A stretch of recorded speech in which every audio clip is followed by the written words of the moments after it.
https://www.youtube.com/watch?v equals NIT-H 5 BZXRQ single dad. Joined a longest kiss dare. What happened next changed his daughter's life. Người cha đơn thân tham gia thử thách nụ hôn dài nhất. Điều xảy ra sau đó đã thay đổi cuộc đời con gái anh. The house had been quiet for so long that Daniel had started to mistake the quiet for peace. He woke at 5:30 the way he always did, before the alarm, before Sophie stirred in her room down the hall, before the Michigan morning had fully committed to being a morning. He lay on his back and stared at the ceiling for a moment, a habit he'd never managed to break, that brief window between sleep and function where his brain hadn't yet remembered everything it was supposed to carry. Then it remembered, the way it always did, and he got up. The floorboards in the hallway creaked in the same spot they always creaked. He'd been meaning to fix that for 2 years. He stepped over it out of reflex, then stopped and thought about how absurd it was that he'd memorized that particular creak and never fixed it. And then stopped thinking about it, because that was the kind of thought that led nowhere useful at 5:30 in the morning. Sophie's door was cracked open.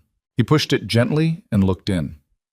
She was a chaos sleeper, her blanket twisted around her legs, one sock on and one off. Her dark hair fanned out across the pillow like she'd been dropped from some height. She was 7 years old and she slept the way she did everything else, with complete, unapologetic commitment. Daniel watched her breathe for a few seconds, the way he still did even though she was past the age where that felt necessary. It was a habit he couldn't break either. He went downstairs and started the coffee. Outside the kitchen window, Millhaven was still dark. It was one of those small Michigan towns that people drove through on the way to somewhere else. 2 traffic lights, a diner called Patsy's that had been there since 1971, a hardware store, a library that doubled as a community center on weekends, and about 1,200 people who mostly knew each other's business whether they wanted to or not. Daniel had grown up 40 minutes away, in a town exactly like this one. He'd moved here with Claire 8 years ago because the cost of land was reasonable and they'd wanted space for a workshop. That was back when plans made sense. He poured his coffee and stood at the counter, not drinking it yet, just holding the mug. The workshop was out back, a converted 2-car garage with proper ventilation and enough tools to outfit a small crew, though it was just him. He built furniture, custom pieces mostly, the kind people commissioned when they had a specific vision and the patience to wait 4 to 6 weeks for it. He'd built a reputation slowly, the way reputations built in small towns were built, through referrals and word of mouth and one piece at a time. It wasn't a glamorous living, but it was his, and it was steady enough to keep the lights on and Sophie in school and the truck running. He was fine. He told himself this most mornings. He was fine. By the time Sophie came downstairs at 7, trailing her blanket and wearing only one sock, Daniel had her lunch packed and her cereal poured. "Dad," she said, in the tone of someone making a formal announcement, "I dreamed about a horse. Was it a good horse or a bad horse?" She thought about this seriously, climbing onto her stool at the kitchen island. "It was a medium horse. It bit someone, but they deserved it. Sounds like a reasonable horse.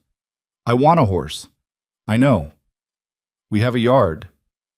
We have a yard that would fit approximately 1/4 of a horse, Sophie." She stirred her cereal. "That's still something." He poured himself a second coffee and leaned against the counter, watching her eat. She had Claire's eyes, that particular shade of brown that looked lighter in direct sunlight, amber almost.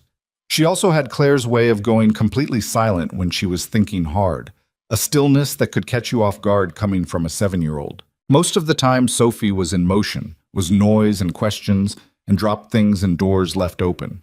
But sometimes she'd go quiet like this, and Daniel would feel a pull in his chest that he couldn't name properly, something between love and grief, and a third thing that didn't have a word. "The new lady is home," Sophie said. "What?"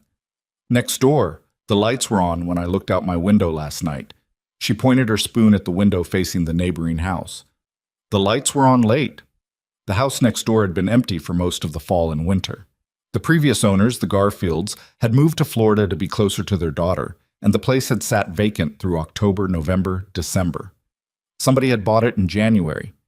Daniel knew this because the Millhaven rumor circuit was faster and more reliable than any news service. But he hadn't met them. He'd noticed a moving truck in mid-February, had seen lights on a few evenings, but he kept his hours and he wasn't in the habit of going over to introduce himself. People had a right to settle in without a neighbor appearing on their doorstep the first week. "It's probably nothing," he said. "It's a lady," Sophie said, with absolute certainty. "I saw her in the window. She has long hair.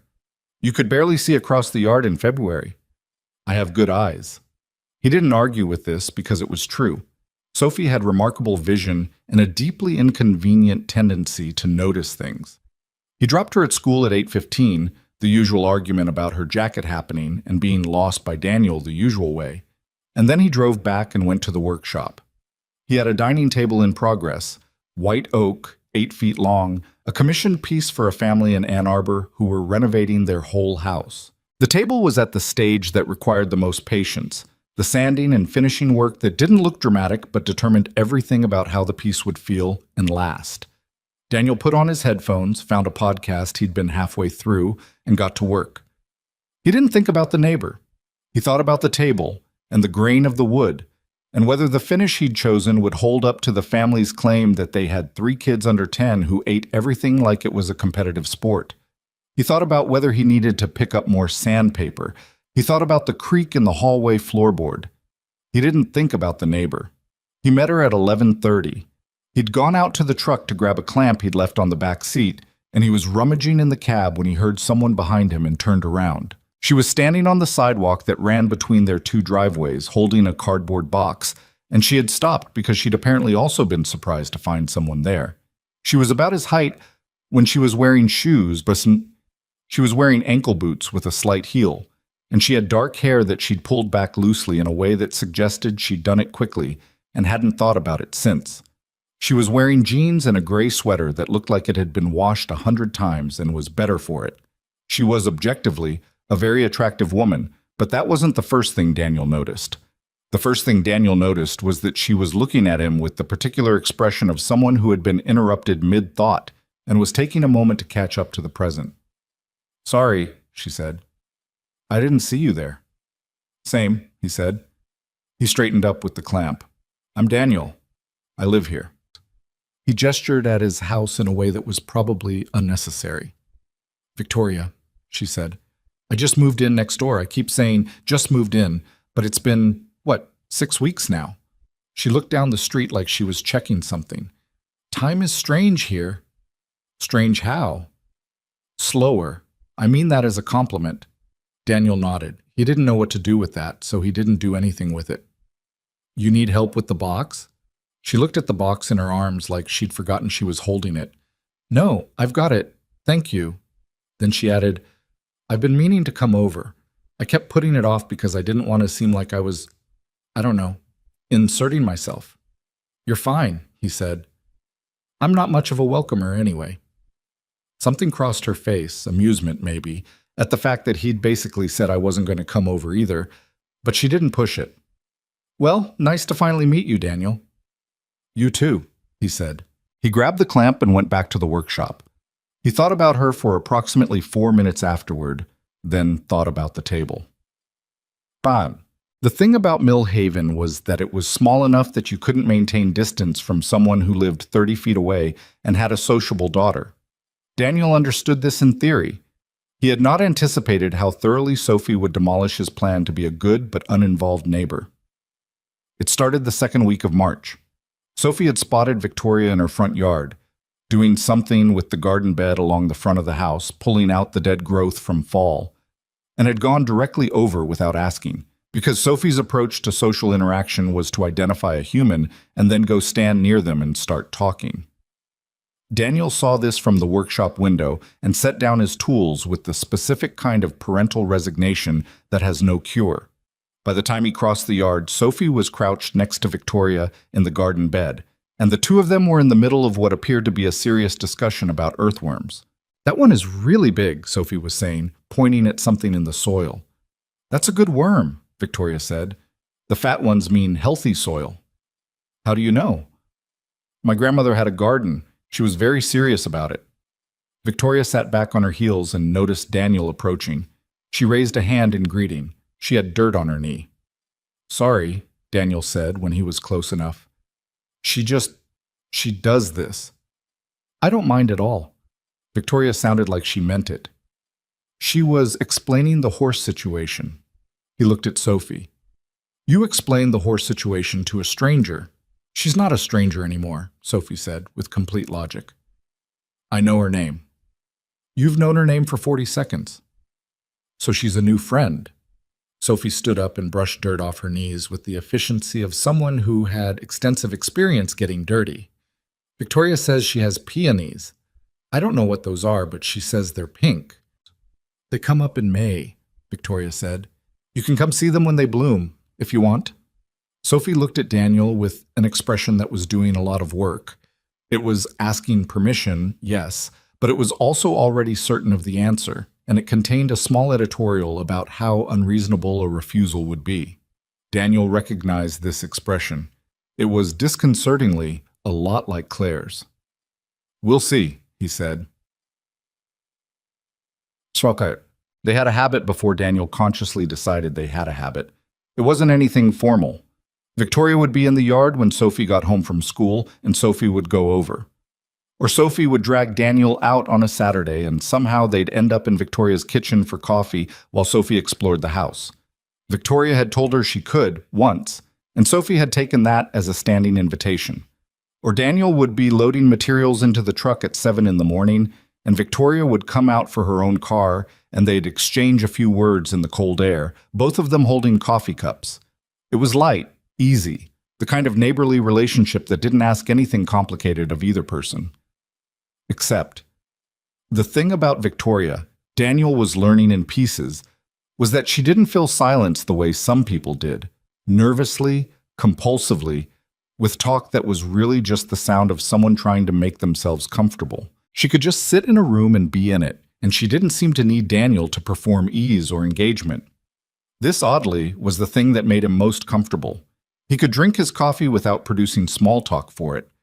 But she also, and this was the thing that slowly got under his guard, paid attention. Not in an invasive way. In the way that meant she remembered things. That Sophie had mentioned wanting to learn to draw horses, that Daniel had an Ann Arbor commission with a deadline in April, that the creak in his hallway floorboard had been there for 2 years and he hadn't fixed it yet. She mentioned the floorboard one evening in late March, sitting at his kitchen table while Sophie did homework at the other end. "You want me to take a look at it?" she said. "I'm decent with a screwdriver." He looked at her. "You're decent with a screwdriver." "Don't sound so surprised. I grew up taking things apart." She shrugged. You mention it sometimes. The creak." He hadn't realized he mentioned it. "I'll get to it eventually." "Sure." She didn't push it, but he thought about it later after she'd gone home and Sophie was in bed. He thought about the fact that she had been listening carefully enough to notice something he said in passing, and that she hadn't made it into anything, hadn't used it as a lever to push closer or get something. She'd just offered and let it go. This was, he recognized, a disarming quality. He didn't entirely trust it yet. Daniel had not talked about Claire to anyone in Mill Haven. Not extensively, not in the real way. People knew the facts. His wife had died 4 years ago, a car accident on I-96. She'd been coming home from visiting her mother, and it had been black ice and a truck drifting. People knew the facts because in a town this size, the facts circulated. And knowing the facts meant most people didn't ask questions because they felt like they already had the information, which suited Daniel fine. What people didn't know, what Daniel had not said out loud to anyone in a very long time, was the specific texture of what those 4 years had been like.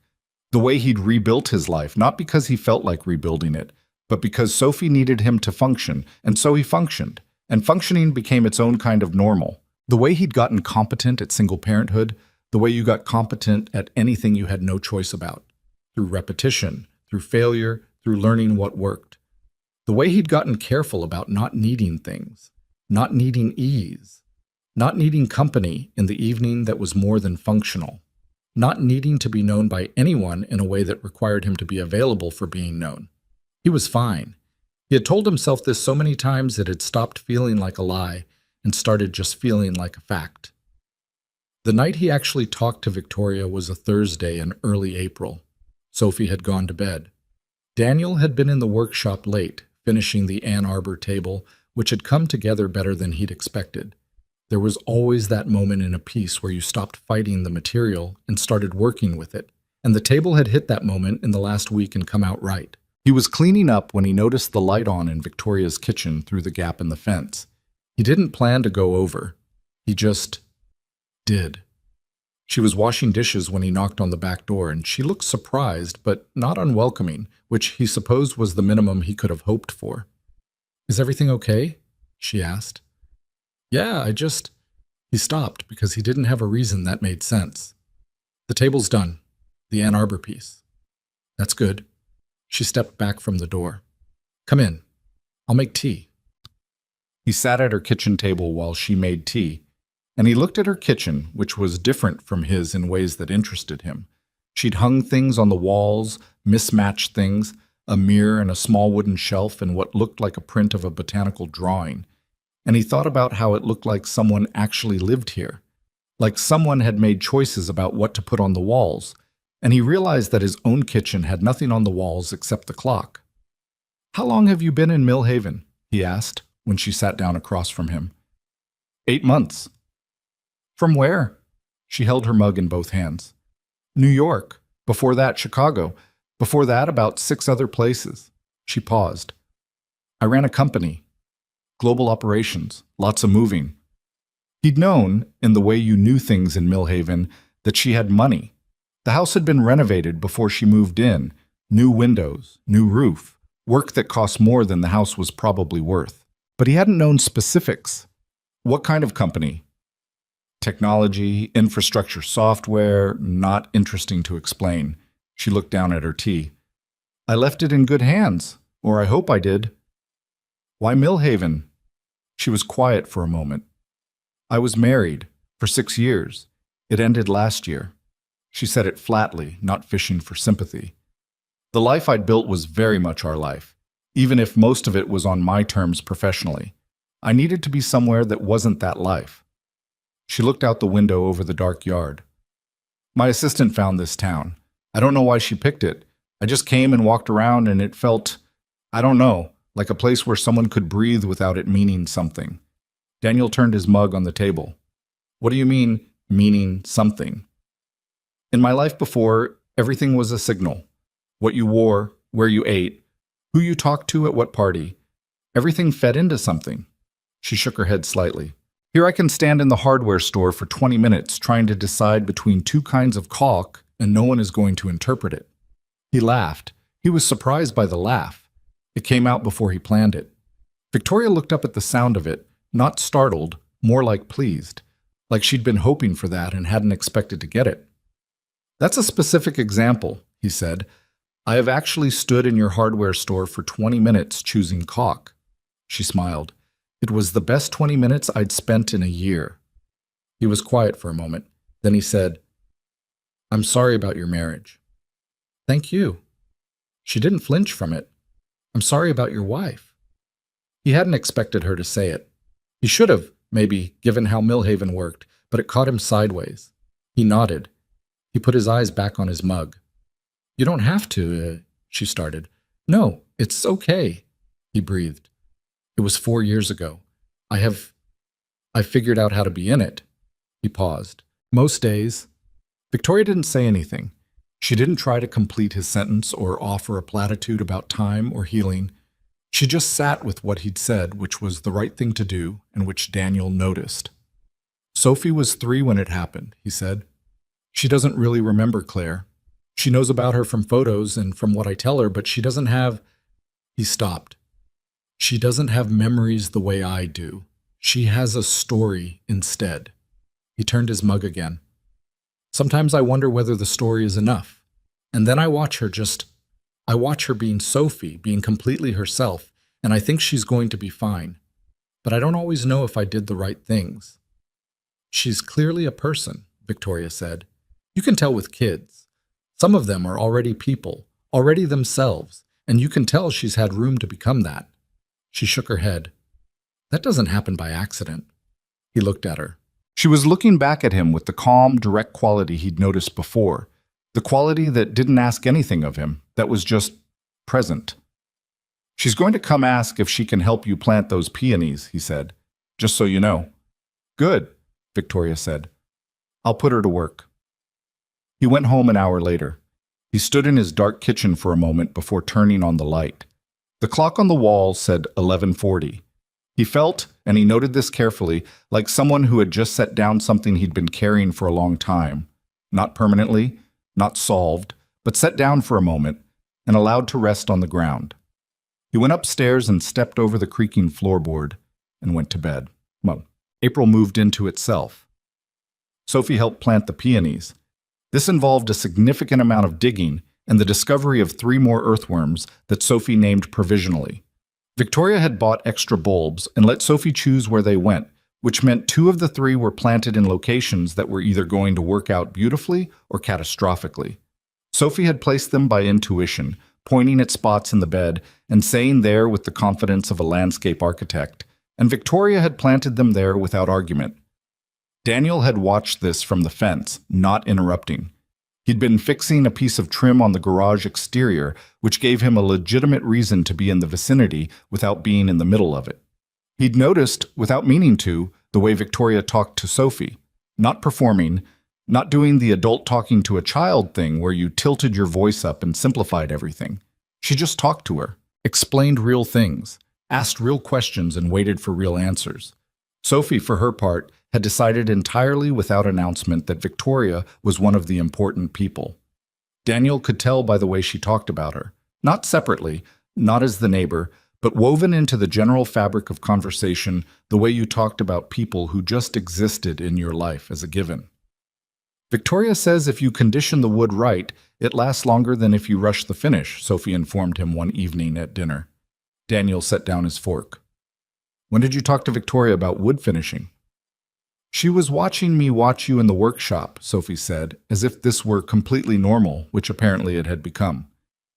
She said you take a long time with the finish. I do. She said that's why your furniture is good. He looked at his daughter across the table. You two have a lot of opinions about my work. Sophie shrugged. I told her about the Ann Arbor table. She said it sounded like you cared about it, and that people can feel when something is made by someone who cared about it. She went back to her pasta. I thought that was true. Daniel said nothing. He picked up his fork. After a moment, Sophie said, in a tone that was aiming for casual and missing slightly, Do you think Victoria gets lonely? Why do you ask? She lives by herself. Sophie looked at her plate. Sometimes she looks out the window for a long time, like she's thinking about something far away. He had noticed this too, the looking. He hadn't named it the way Sophie had. People who live alone aren't necessarily lonely, he said, but they can be. They can be, he agreed. Sophie stirred her pasta. Good thing we're here, she said, and moved on to the next subject with complete ease, leaving Daniel sitting with those 4 words like they weighed something. The spring fair announcement went up on the community board outside the library on a Thursday in late April. Annual Millhaven Spring Fair, first Saturday of May. Booths, live music, kids' activities, food from Patsy's and the church auxiliary. Community events including the 3-legged race, the pie contest, and, returning by popular demand, the longest kiss contest. Daniel walked past the announcement on his way to the hardware store and did not pay it particular attention. Sophie found it on Friday afternoon. She read the announcement 3 times, which Daniel knew because he had been there. Then she turned and looked at him with an expression that was so precisely calculated to appear innocent that it made him immediately uneasy. The longest kiss contest, she said. Sophie, it says returning by popular demand. Sophie, you should enter, she said. I'm not entering a kissing contest. With Victoria, Sophie said, as if she were completing a sentence he'd started and left unfinished, as if the pairing were already obvious and had been for some time. He looked at his daughter, who looked back at him with the amber eyes and the preternatural stillness she sometimes had, and he thought, not for the first time, that she understood certain things at a level that should have been beyond 7 years old, And probably wasn't beyond 7 years old at all. Probably he'd just spent 4 years underestimating what she saw. Absolutely not, he said. Sophie smiled, which was somehow worse. She didn't push it. She just smiled and went to look at the rest of the announcement, and Daniel stood there feeling like he'd just lost an argument he hadn't known he was in. He told Victoria about it that evening because he went over, for no stated reason, just went over, which had become the kind of thing he did now. And Sophie had already been there for an hour and had already told her. He could tell by the look on Victoria's face when he walked in. She was standing at the kitchen counter chopping vegetables, and she had the particular expression of someone who was working hard to keep their face neutral. Sophie mentioned the fair, he said. Sophie mentioned the kissing contest, Victoria said. Yeah. She was very thorough about it. I bet she was. There was a pause. Victoria set down the knife and turned to face him, and they looked at each other across the kitchen, and Daniel became aware of something that had been there for a while and that he'd been working hard not to be aware of. It was the kind of awareness that was like a splinter. Not painful exactly, more like a constant small presence that made itself known whenever you moved a certain way. I told her it wasn't appropriate, Victoria said. Good. She said you'd say that. Victoria's mouth did something complicated. Not quite a smile, more like something being held back. She said you needed to be pushed.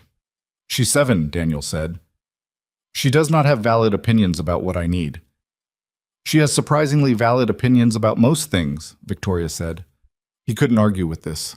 He stood in her kitchen looking at her, looking at the set of her jaw, the way she'd pushed a strand of hair back, the small, careful way she was watching him, and he thought, she feels it too. He was almost certain of it. He didn't know what to do with that. He'd gotten very good at not knowing what to do with certain things and just leaving them alone. We're not entering the kissing contest, he said. Agreed, Victoria said. Good. Obviously. He stayed for dinner. He didn't entirely mean to, but Sophie set his place at the table with the easy assumption that he was staying, and he looked at the 3 settings and thought about saying something and then just sat down. They ate. Sophie talked about the earthworms and her teacher and a theory she had about why certain crayons broke faster than others. Victoria and Daniel talked about the fair and the town and a tree in Daniel's backyard that was probably going to need to come down this summer. Normal things. Real things. When Sophie finally fell asleep on the couch, she'd transferred there after dinner, claiming she was just resting and been unconscious within 4 minutes. Daniel carried her across the yard to his house and put her in bed with the efficiency of someone who had done this many times, and she barely stirred.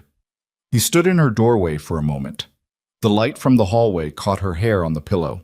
Good thing we're here, she'd said. He stepped over the creak in the floorboard.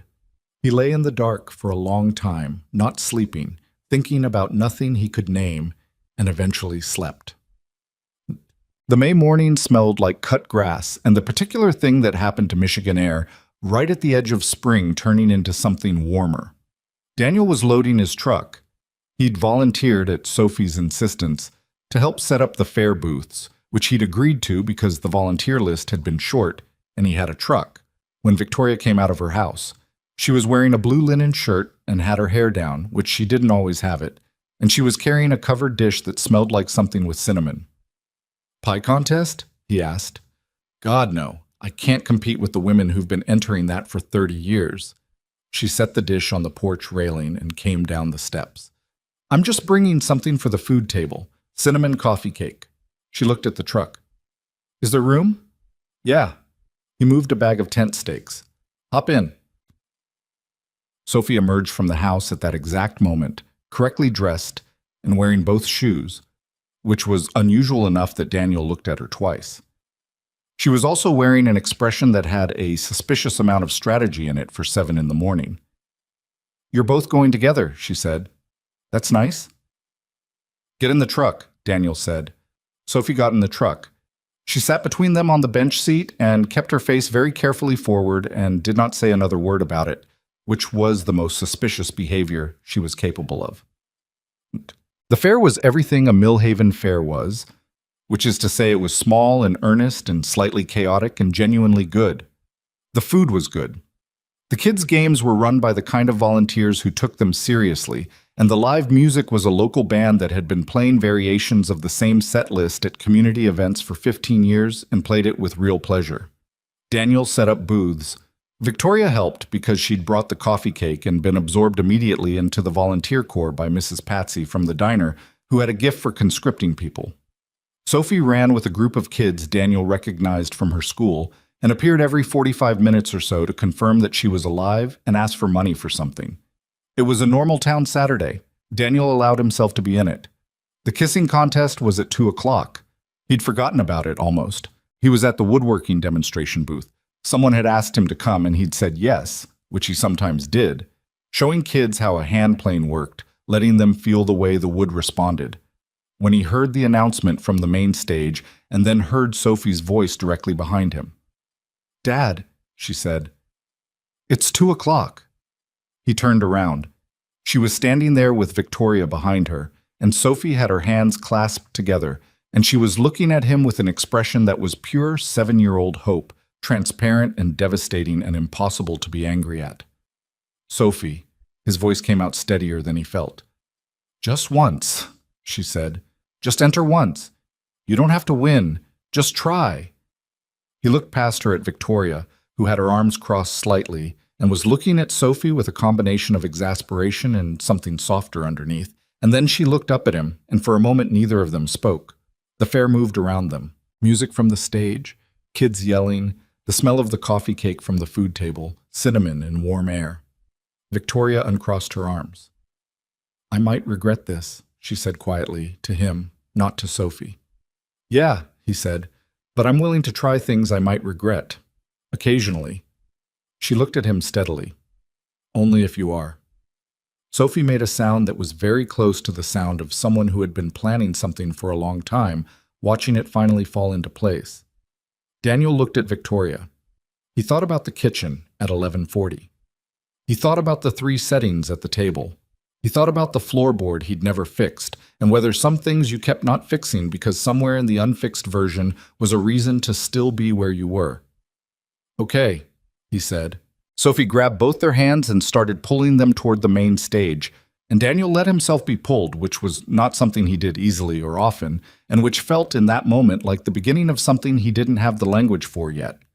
The announcer was already calling for contestants.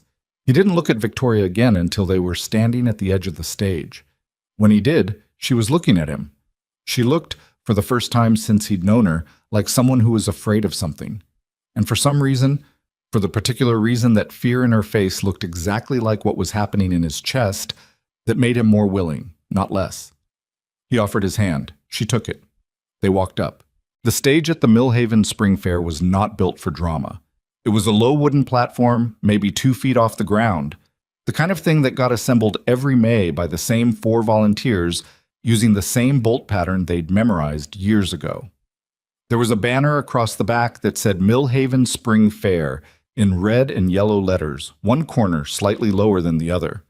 The microphone stand had a piece of electrical tape wrapped around it where it had cracked sometime around 2019 and never been properly replaced.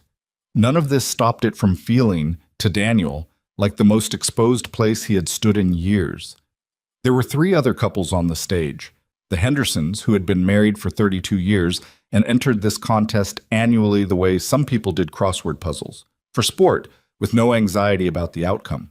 A pair of teenagers who were clearly daring each other and kept breaking into nervous laughter. And a couple Daniel didn't recognize, probably from out of town, who seemed to have wandered into the fair and the contest in the same loose, spontaneous way. The announcer, Ray Colburn, who ran the bait shop on Route 9 and did double duty as fair MC every year, explained the rules into the crackling microphone with the practiced comfort of a man who loved this particular duty. The rules were straightforward. Both people had to maintain lip contact. Hands were permitted. The last couple with unbroken contact won. There was a $100 gift card to the hardware store. The crowd around the stage had grown, maybe 60 or 70 people, and Daniel could see Sophie in the front row with her hands still clasped and an expression of intense concentration, like she was willing the outcome into existence through focus alone. Victoria was standing to his left. He could feel her there without looking. She was very still, the same stillness he'd noticed in that first week, but it was a different quality now, Not comfortable stillness, more like someone who had made a decision and was waiting for the moment when making the decision stopped being reversible. You nervous? He asked, quietly enough that only she could hear. Yes, she said. Are you? Yeah. They didn't say anything else. Ray Colburn counted down from 3. The Henderson couple kissed with the easy familiarity of people who had been kissing each other for 3 decades. Comfortable, practiced, no performance in it. The teenagers lasted 40 seconds before one of them started laughing and couldn't stop. The out-of-town couple had clearly done this before.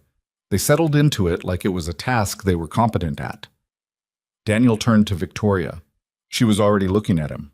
Up close, he could see the faint tension at the corners of her eyes, and the way she was breathing slightly faster than normal, and he thought, she's as scared as I am, and for some reason this made it possible. He put his hand at her jaw, and she put her hand flat against his chest, not gripping, just resting there. And they kissed. It was careful at first. That was the only word for it. Careful and tentative, the way you'd test ice before trusting your weight to it.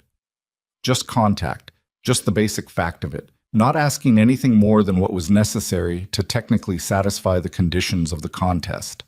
The out-of-town couple dropped out at the 3-minute mark. Some kind of involuntary laughter, not unlike the teenagers. Ray Colburn noted it with gentle ceremony. Daniel and Victoria and the Hendersons remained. And this was the part that Daniel had not planned for. At some point, he couldn't identify exactly when, the kiss stopped being careful. He didn't decide this. It wasn't a choice he made in any conscious sense.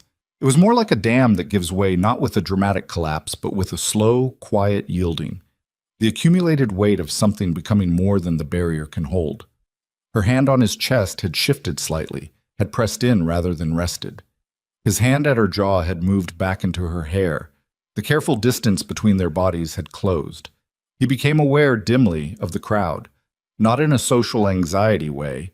He'd mostly stopped being aware of the crowd several minutes ago. He became aware of it because it had gone oddly quiet. The fair noise continued around them, the music and the kids and the ambient sound of 60 people eating and talking, but the specific noise of the crowd immediately around the stage had stilled, the way a crowd stills when it senses something real is happening and doesn't want to interrupt it.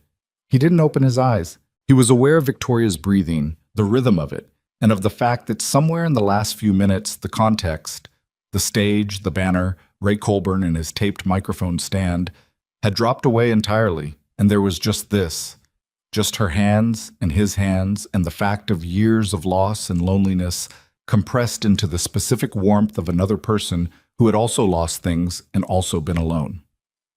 The Hendersons dropped at 5 minutes and 40 seconds. Margaret Henderson laughed as they broke apart, and her husband said something that made her laugh harder, and the crowd around them applauded with the warmth reserved for people they genuinely liked. Ray Colburn's voice came through the microphone. And we still have one couple standing, or I guess technically, we have one couple who can't seem to stop. He laughed. The crowd laughed with him, warm, not unkind. Daniel and Victoria didn't stop. He didn't know how long it went after the Hendersons dropped. It went until it stopped, until the moment when something shifted and they both became aware again of where they were and broke apart by a kind of mutual gravity, not pulled away from each other but settling back into the world, the way you surface from deep water. He opened his eyes. She was looking at him. Her hand was still at his chest. His was still in her hair. The crowd was applauding. Ray Colburn was saying something into the microphone. Sophie was in the front row with both hands over her mouth and her eyes very wide and very bright. 6 minutes and 14 seconds, Ray announced with genuine admiration. I think we have a new record, folks. Victoria took a slow breath. She lowered her hand from his chest. He lowered his from her hair. Well, she said. Her voice was careful in a new way, different from before. Yeah, he said. He didn't know what else to say. He was not sure his brain had fully reconnected to the part that produced language. Ray handed them the hardware store gift card, which Daniel took on autopilot. Someone in the crowd, he thought it was Margaret Henderson, said something approving that he didn't fully process. Sophie appeared at the edge of the stage with an expression that was trying very hard to be casual and achieving approximately none of it. You did very well, she said, in a tone of a judge delivering a verdict. Sophie, Daniel said, I'm just saying. Get your jacket, He stopped. He didn't know what they were. He looked at Victoria, who looked back at him with the particular expression of someone standing at the edge of something and not entirely sure of the ground ahead. I should, she said, and gestured vaguely back toward the fair. Yeah, he said. She went. He watched her go, and then he looked down at Sophie, who was watching him with those eyes that saw too much. Stop, he said. I didn't say anything, Sophie said. You were about to. She pressed her lips together. Then, did it feel like something? He put his hand on top of her head. Let's go find something to eat. She let him redirect her, which she did sometimes when she sensed she'd gotten as much as she was going to get. But she took his hand as they walked and held it tighter than usual, and he noticed this and didn't say anything about it. The drive home was quiet. Sophie had exhausted herself by 3:30 and fallen asleep against the truck window with the reliability of a child who had hit her limit, and Daniel drove through the late afternoon light thinking about nothing he was willing to think about directly. He parked in the driveway and sat for a moment with the engine off. Victoria's car was already there. She'd left the fair before them, earlier than he'd expected, actually, and the lights in her kitchen were on. He could see them through the side yard. He sat. He was not a man who ran from things. He didn't think of himself that way. He'd done hard things, had stayed in his house the night after Claire died when every instinct told him to go somewhere else, anywhere else, just not there. He'd stayed because Sophie needed him to stay, and because running from your grief didn't work the way people hoped it did. He knew that. But there was a category of hard thing that wasn't grief and wasn't loss. There was the hard thing that was possibility. And possibility was, in its own way, more frightening than grief, because grief had a shape already. It had already happened. You were already in it. Possibility had no shape yet. Possibility could still go wrong. He got out of the truck and carried Sophie inside and put her on the couch with a blanket, and then stood in his kitchen for a long minute. Then he went next door. He knocked. Victoria opened the door, and she had clearly been somewhere else in her head. Her eyes refocused when she saw him, the way eyes did when you were pulled out of your thoughts. Can I come in? He said. She stepped back from the door. He came in. She didn't move to the kitchen or offer anything. They both just stood in her entryway, which was a small space with a coat rack and a mirror and a rug that had a geometric pattern he'd never paid attention to before, and now was paying too much attention to as a way of not looking directly at her. I don't know what that was, he said. She waited. He stopped. I know what it was technically, I just don't know what it means for... He made a gesture that was trying to indicate the space between them and their houses and Sophie across the yard. You don't have to figure it out right now, she said. I know. I'm not asking you to. I know that too. He finally looked at her properly. But I want to say something so that I'm not just... so that you know I didn't stand up there and... He rubbed the back of his neck. I wasn't performing something, back there. Her face changed, not dramatically, just a slight softening, the dropping of something she'd been holding. I know, she said quietly. He breathed out. I've been careful for a long time. I've been careful about not... He was not doing well at this. He was normally more competent with language than this. About not starting things I wasn't ready to be in. Daniel, she said. I'm not saying I'm ready now either, he said quickly. I'm not saying... Daniel. She said it again, steadier. I understand what you're saying. You don't have to build the whole case for it. He stopped. She leaned against the wall beside the coat rack and looked at him with the calm directness that had been one of the first things he'd noticed about her 8 months ago in the space between their driveways. I've been here, she said. I've been here, and I've watched you with Sophie, and I've watched you work, and I've had coffee in your kitchen, and I've tried to be... She paused. I've been careful too, for different reasons maybe, but careful. I know that. What happened today was... She looked at the ceiling briefly, then back at him. It was real. For me. I'm not going to pretend it wasn't, because I don't do that well, pretending. You could have fooled me, he said. You're pretty even-keeled. That's not the same as not feeling things. She crossed her arms loosely. Even keeled is how I function. It's not the same as nothing happening underneath. He thought about the looking out windows. Sophie had named it before he had. I'm not asking you for anything, Victoria said. I want to be clear about that. I'm not standing here with expectations about what today means or what happens next. I'm just... She looked at him directly. I'm telling you the truth. So you have accurate information. He almost laughed. Accurate information. I'm a data person at heart. Right. He did laugh. A short, quiet one. Then it faded and he was just standing there in her entryway, and she was just standing there against her wall, and the kitchen light was behind her and the evening outside was going gold through the window, and he felt it again. The thing he'd been feeling for weeks that he'd been calling something else, calling familiarity, calling proximity, calling the reasonable warmth of someone who is kind and present and good with his daughter, calling it everything except what it was. I have to be careful, he said, about Sophie. I know. She already has ideas about how this goes. I saw her face up there. Victoria nodded. She's not subtle. She's 7. She shouldn't have to be. He paused. But if something... He stopped. If we did, if this was something, and then it wasn't, she doesn't have a lot of practice losing people. Victoria was quiet for a moment. When she spoke carefully. I understand that. I think about that too. You do? Of course I do. She looked at him. Do you think I haven't been thinking about exactly that for the last 4 months? He realized with some discomfort that he hadn't fully considered whether she was navigating all of this too. He'd been so occupied with his own careful management of it that he'd been somewhat selfish about the internal complexity on her side. I'm sorry, he said. You've been managing something complicated, she said. So have I. That's just what this is. He nodded. He looked at her for a moment longer, then said, Sophie's asleep on my couch. I should be there when she wakes up. Go. He moved toward the door, then stopped. He turned back. The thing you said, he said, accurate information. Yes. I have some too. He said it without planning it, and then it was out there, and he watched her face process it.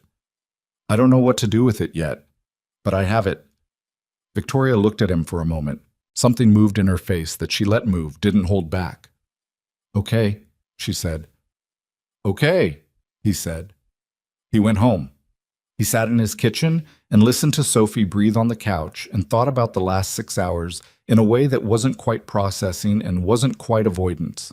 It was something in between, the mental equivalent of holding something in your hands and not opening it yet, but feeling the weight of it. Sunday was strange. Not bad strange. Just strange in the way that days are strange when something is shifted underneath them without the surface having fully caught up. The light was the same, and the coffee tasted the same, and Sophie woke up demanding waffles with a clarity of purpose that was consistent with every other Sunday. But Daniel moved through the morning with the specific self-consciousness of someone who knew he was being observed, not by any external person, just by himself, by some internal watcher who had decided overnight to pay closer attention. He made the waffles.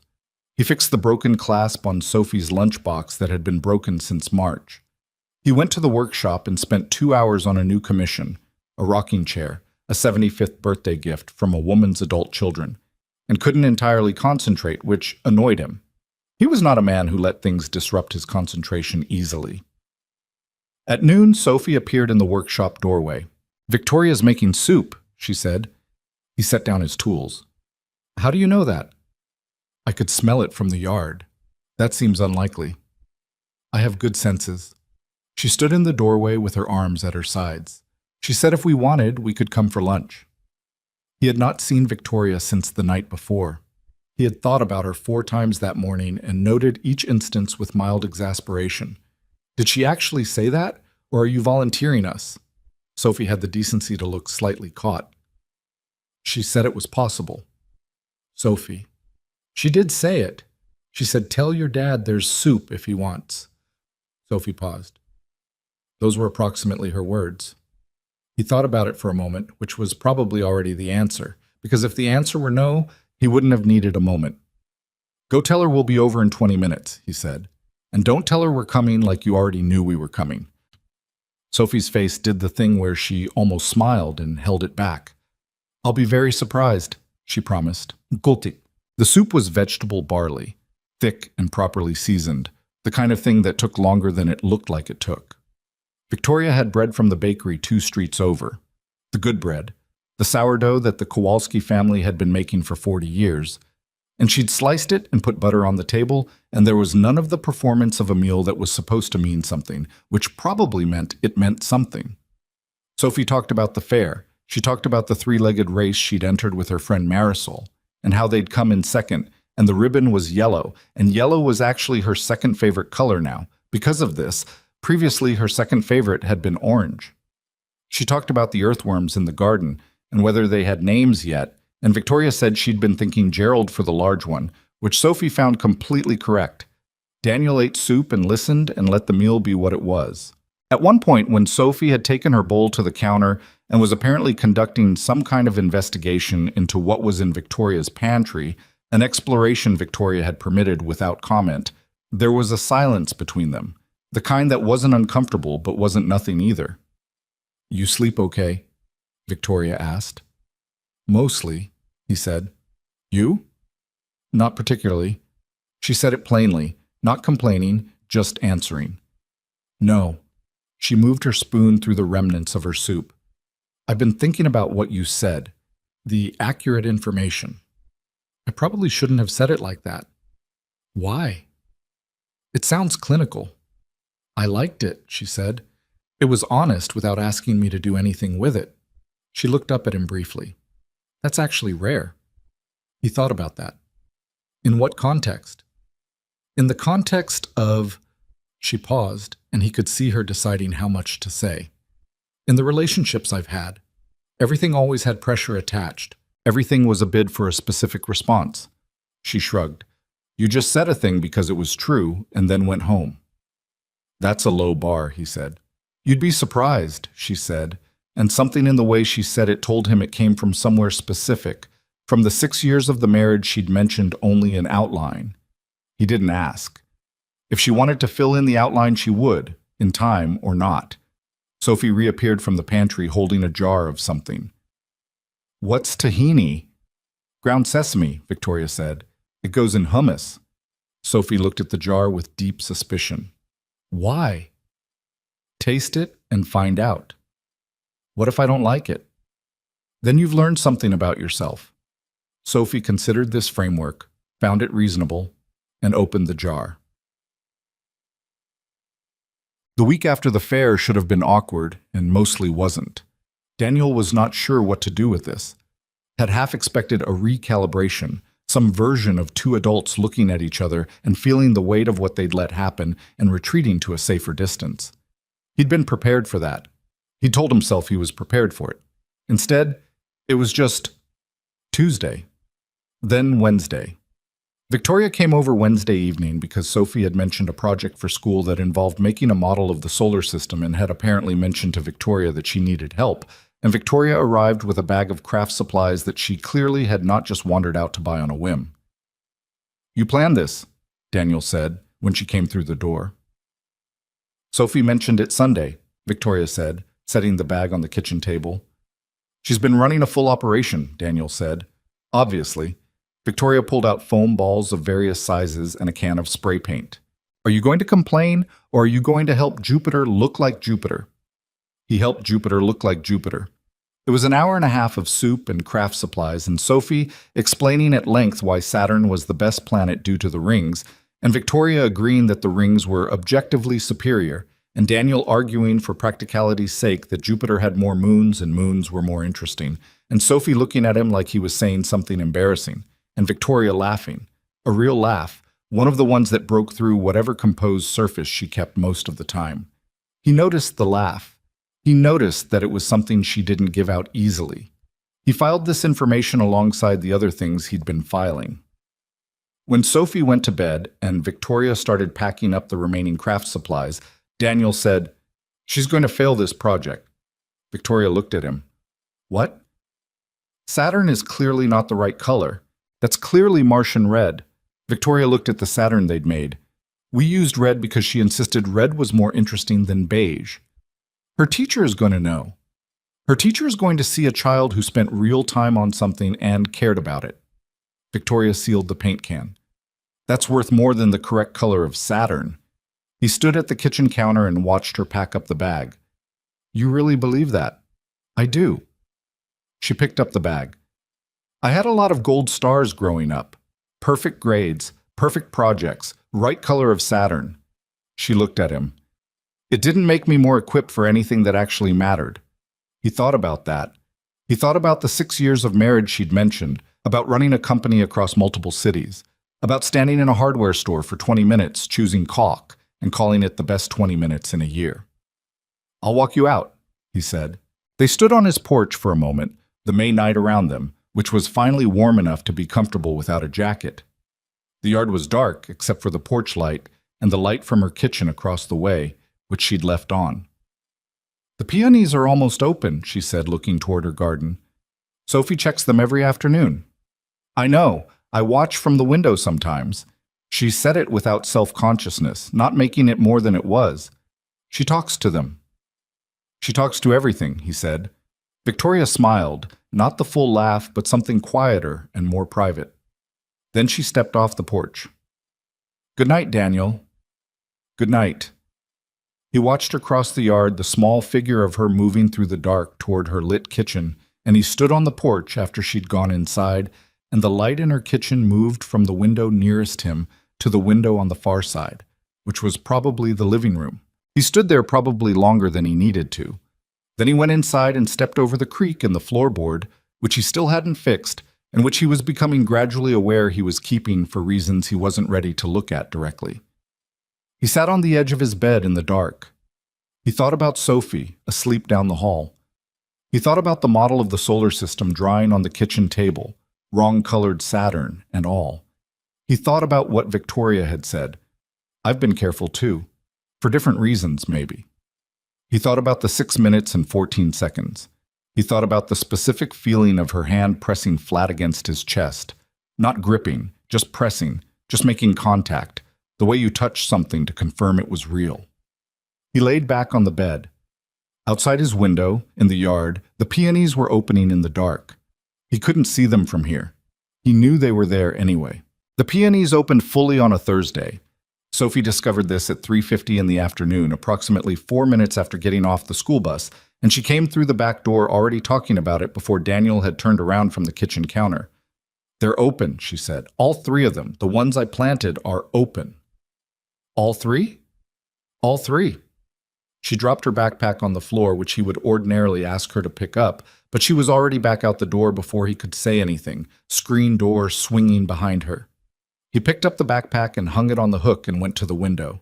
She was in Victoria's garden on her knees in front of the peony bed, and Victoria had come out the back door and was crouching beside her, and the two of them were looking at the flowers with the seriousness of people examining something genuinely important. The peonies were pink, a deep, saturated pink that caught the late afternoon light in a way that made sense of why someone would bother with them.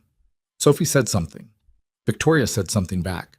Then Sophie put her face close to the nearest bloom and stayed there for a moment, just breathing it in, and Victoria watched her do this with an expression that Daniel could see even from the window and couldn't look away from. It was not a complicated expression. It was just care, uncomplicated and unguarded, the kind that didn't know it was being watched. He went back to making dinner. But the week after the fair had been careful and real, and this week was becoming something else, something that had less careful in it and more just normal. The normal of people who had admitted something true and were now figuring out how to live around it without dismantling everything that worked. It wasn't smooth. He would be the first to say this. There was a Tuesday where he'd been short with Victoria over something minor. She'd mentioned in passing that a contractor she'd used before could look at the backyard tree he'd been concerned about, and he'd reacted with more edge than the moment warranted, something about handling his own property, and she'd gone quiet in a way that wasn't hurt exactly, but was a very specific kind of stepping back. He'd apologized that evening. She'd accepted it without ceremony, which was its own kind of grace, but the moment had told him something about himself that he didn't entirely like, that some part of him still flinched at proximity, still read help as something that could be taken away. There was also the problem of Millhaven itself. He'd known this was coming. 60 or 70 people had watched them on that stage, and while Millhaven was not a malicious town, it was a thorough one. By Monday after the fair, Margaret Henderson had mentioned it to Patsy from the diner, who had mentioned it to the Kowalskis, and the Kowalskis' daughter was in Sophie's class, and so by Tuesday, Sophie had come home with a report that 3 different people had asked her about Dad and the lady next door. "What did you tell them?" Daniel asked. "I said you were friends," Sophie said. She was eating an apple with great efficiency. Then Gracie Kowalski said her mom said it looked like more than friends. She looked at him without particular emotion, just gathering information. "Is it more than friends?" He sat down at the kitchen table. "Sophie, I'm not trying to make it complicated," she said. "I just want to know what to say when people ask." He looked at his daughter, who was 7 and eating an apple and asking a completely reasonable question with the pragmatic directness she'd inherited from someone. Probably him, probably to his own inconvenience. "Tell them it's grown-up stuff and you don't know all the details." Sophie considered this. "That's true," she said, which implied she found it acceptable because it was honest. "Yes," he said. "It is." She ate her apple. Then, "But you like her." He was quiet for a moment. "Yeah," he said, "I do." Sophie nodded once, satisfied, and moved on to the subject of the solar system project, which her teacher had apparently given a B+, which Sophie regarded as evidence that the wrong color of Saturn had not, in fact, been held against her. He told Victoria about the B+ that evening, and she looked unreasonably pleased about it. They were on his back porch, which had become the default location for the end of the evening when the weather allowed it. Sophie was inside doing the bedtime routine with a negotiated level of independence. She was allowed to pick her own pajamas and brush her teeth without supervision, as long as she could prove she'd actually brushed them, the proof being a brief smile and inspection at the end, which she submitted to with minimal protest. This gave Daniel approximately 20 minutes, sometimes 30 if she decided to read. B+ on a wrong-colored Saturn, Victoria said. "I'm choosing to read that as the universe rewarding creative conviction. I'm choosing to read it as a teacher who didn't feel like arguing about the rings. Those are not mutually exclusive." She had her coffee. She drank it later than Daniel thought was reasonable, but she'd told him once that her body had essentially given up on a normal sleep schedule years ago, and she'd made peace with it. And she was looking out at the yard, at the last of the light going out of it.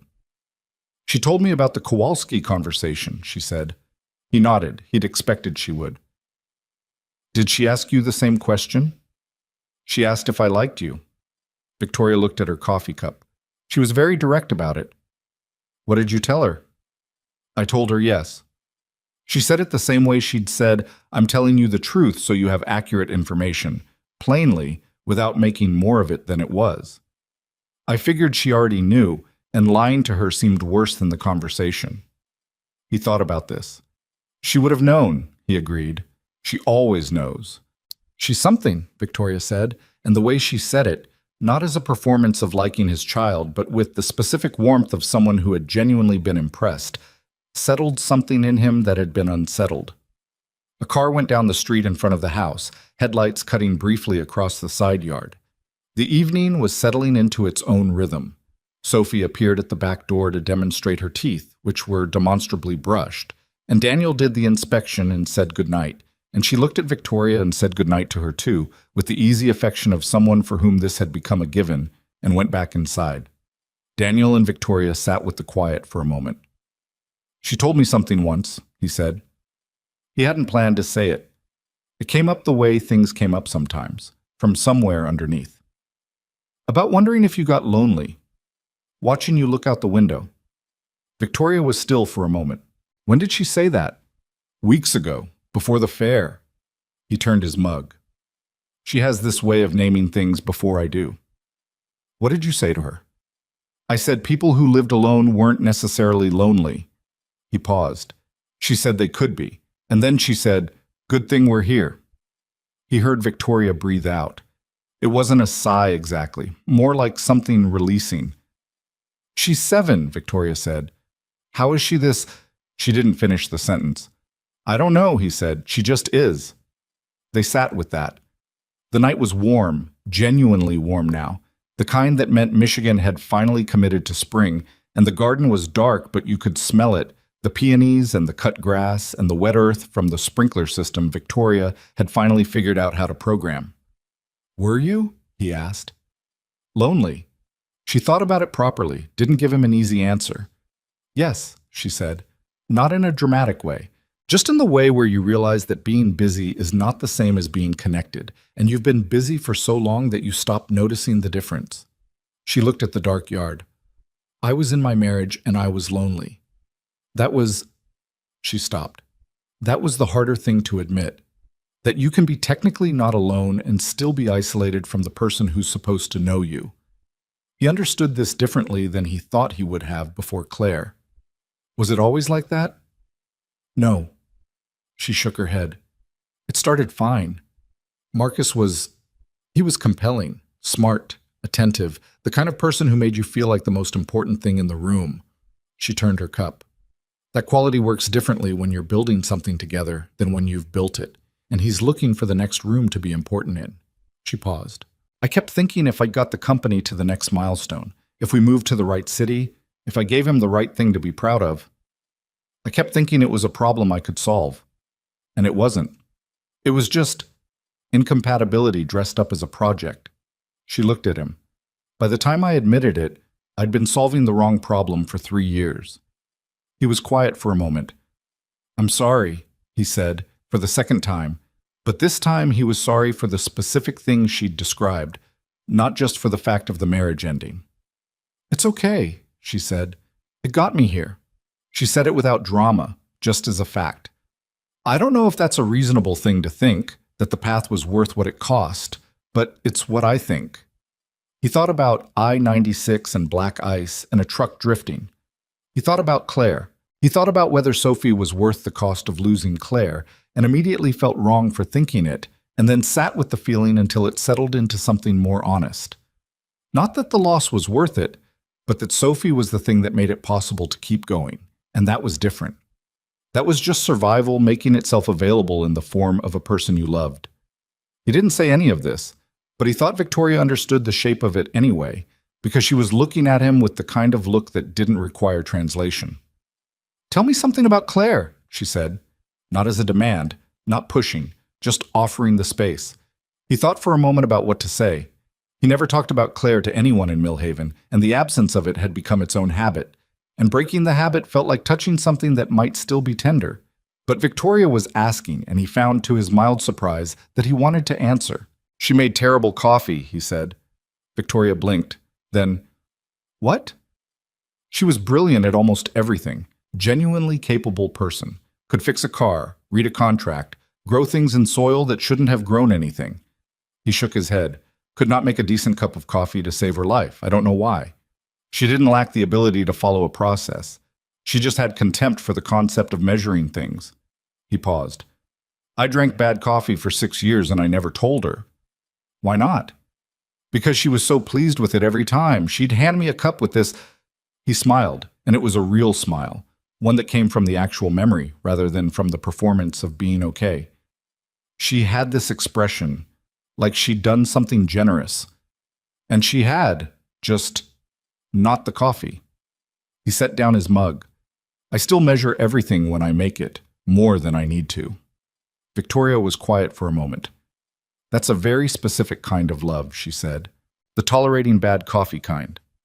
The not telling her because the expression was worth it kind, he said. Yeah. She nodded. That's the real kind. He felt something move through him that wasn't grief exactly and wasn't happiness exactly. It was more like the memory occupying its proper space, neither too large nor pushed away. Just there.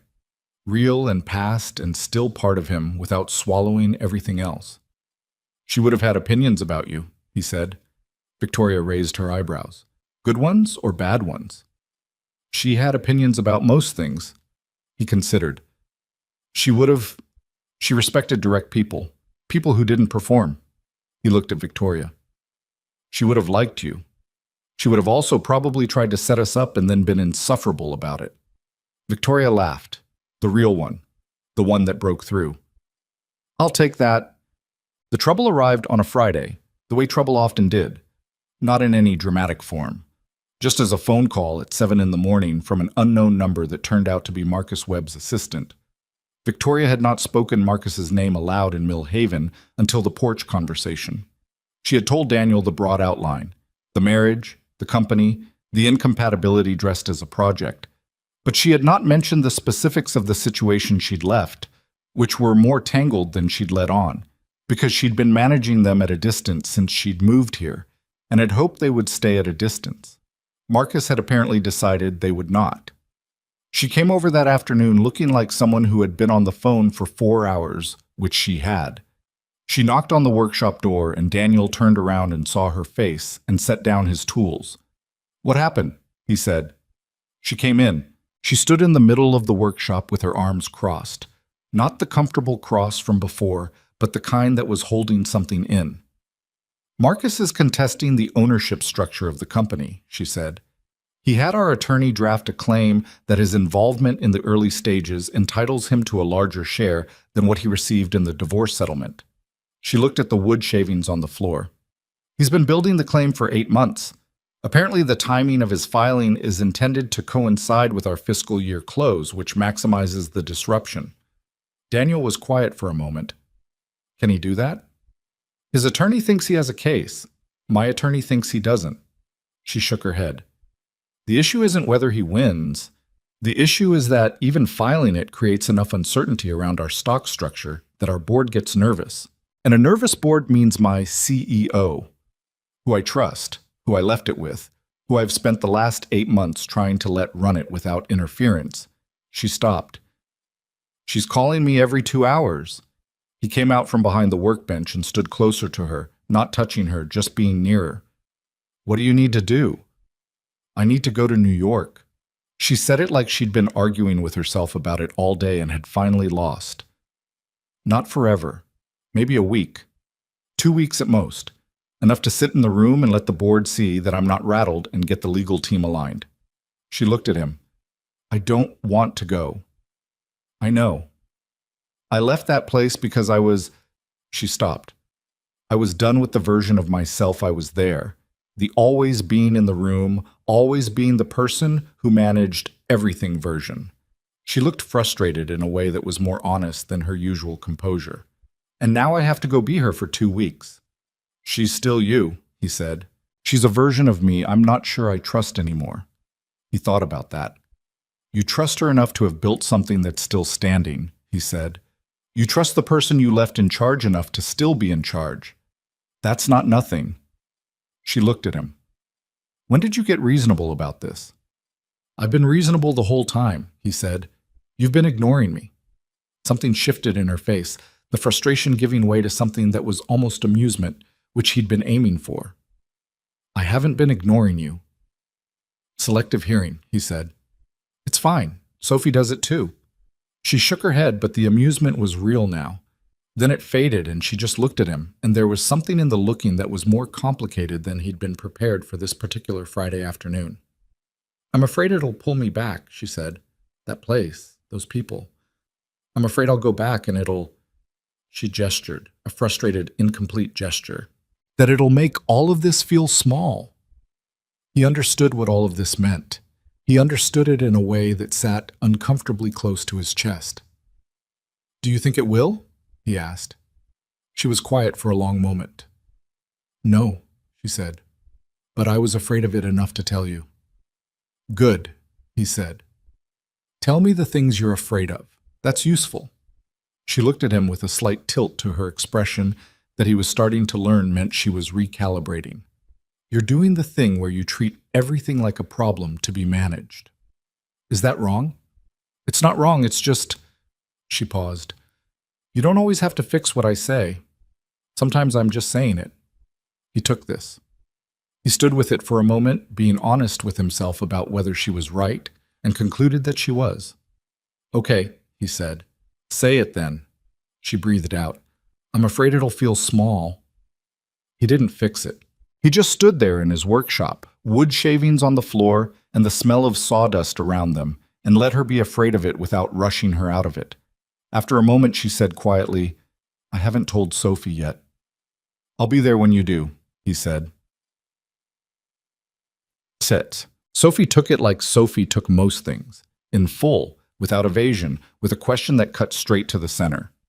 They told her together that evening, the three of them at Victoria's kitchen table, and Victoria explained that she had to go to New York for work and that she'd be back in a week or two. And Sophie listened the way she listened when she was processing something real, that particular stillness coming over her. Then she said, Will you come back? The directness of it landed in the room and stayed there. Yes, Victoria said, I'm coming back. You're sure? I'm sure. Victoria leaned across the table slightly. Sophie, this is my home. The peonies are here. She paused. You're here. Sophie looked at her for a moment with those eyes, and Daniel watched her weigh the answer.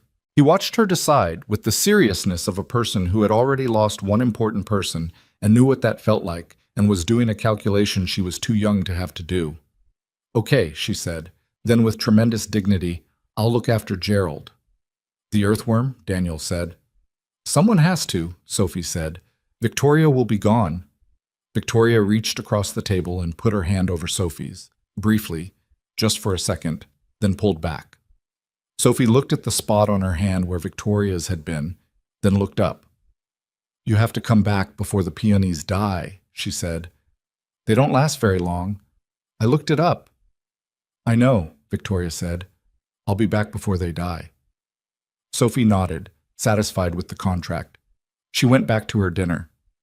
Daniel looked at Victoria across the table. She was looking at Sophie, and her jaw was tight in the way it got when she was holding something carefully, and he thought about the version of herself she was afraid to be in New York, the one who managed everything from rooms full of people who needed her to have no edges and no doubts. And he thought about how little that sounded like the woman who had made soup on a Sunday and planted peonies in spots she was told to plant them by a 7-year-old. He thought, she'll come back. Not because she'd promised Sophie, because he'd learned to read her these months, and the way she'd said you're here with no performance in it at all was the most honest thing she'd said yet. She left on Monday morning. Her car was packed the night before. She came over Sunday evening. They'd had dinner, the three of them, Sophie determinedly normal about it, which was its own form of maturity. And afterward, when Sophie was in bed and they were on the porch again, the warm May night around them, she said, I don't know how to do this. Do what? Leave somewhere I want to stay. He turned to look at her. She was looking at the dark yard, at the garden, where the peonies were still open, just visible in the low light from the kitchen window. You've left a lot of places, he said. I've left places I was done with, she said. That's different. She turned to look at him directly. I'm not done here. He held her gaze.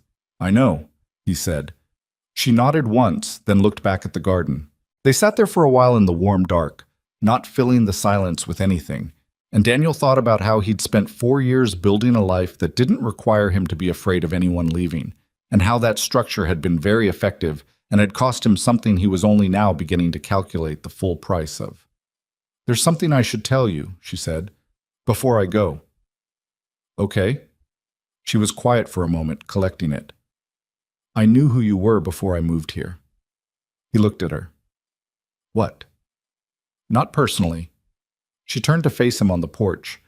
When I was looking at the house, my assistant sent me information about the neighborhood, property values, the town, local businesses. She paused. Your workshop was in there. Carter Custom, the furniture.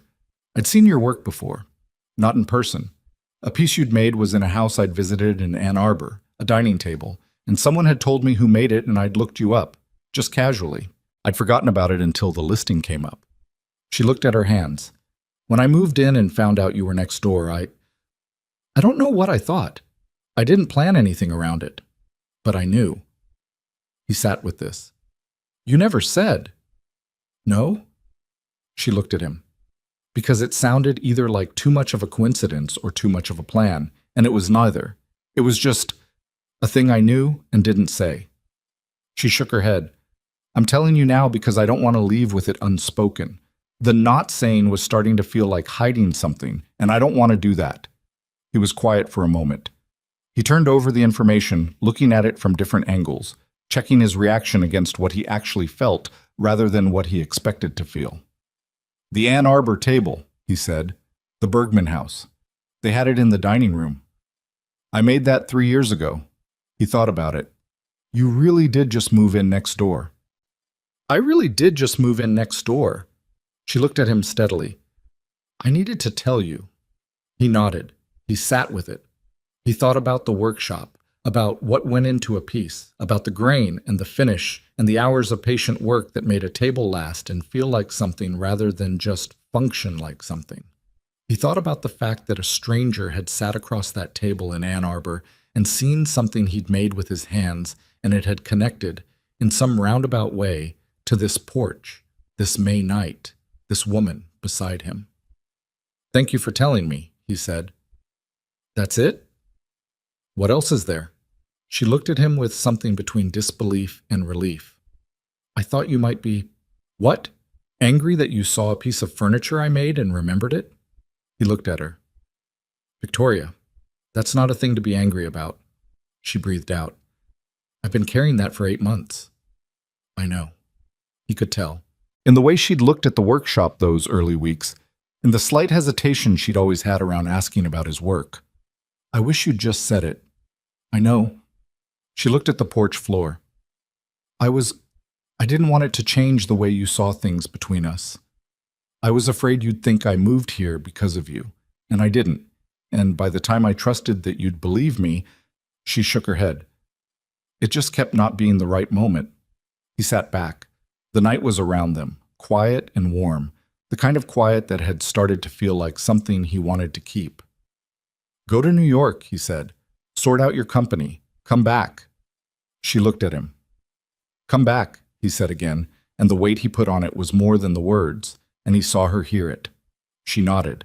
She stood from the porch chair and gathered herself to go, and he stood with her, and she was close enough that there was a moment, a pause that had options in it, and then she put her hand briefly against his jaw, the same place his had been on the stage, just for a second, just contact.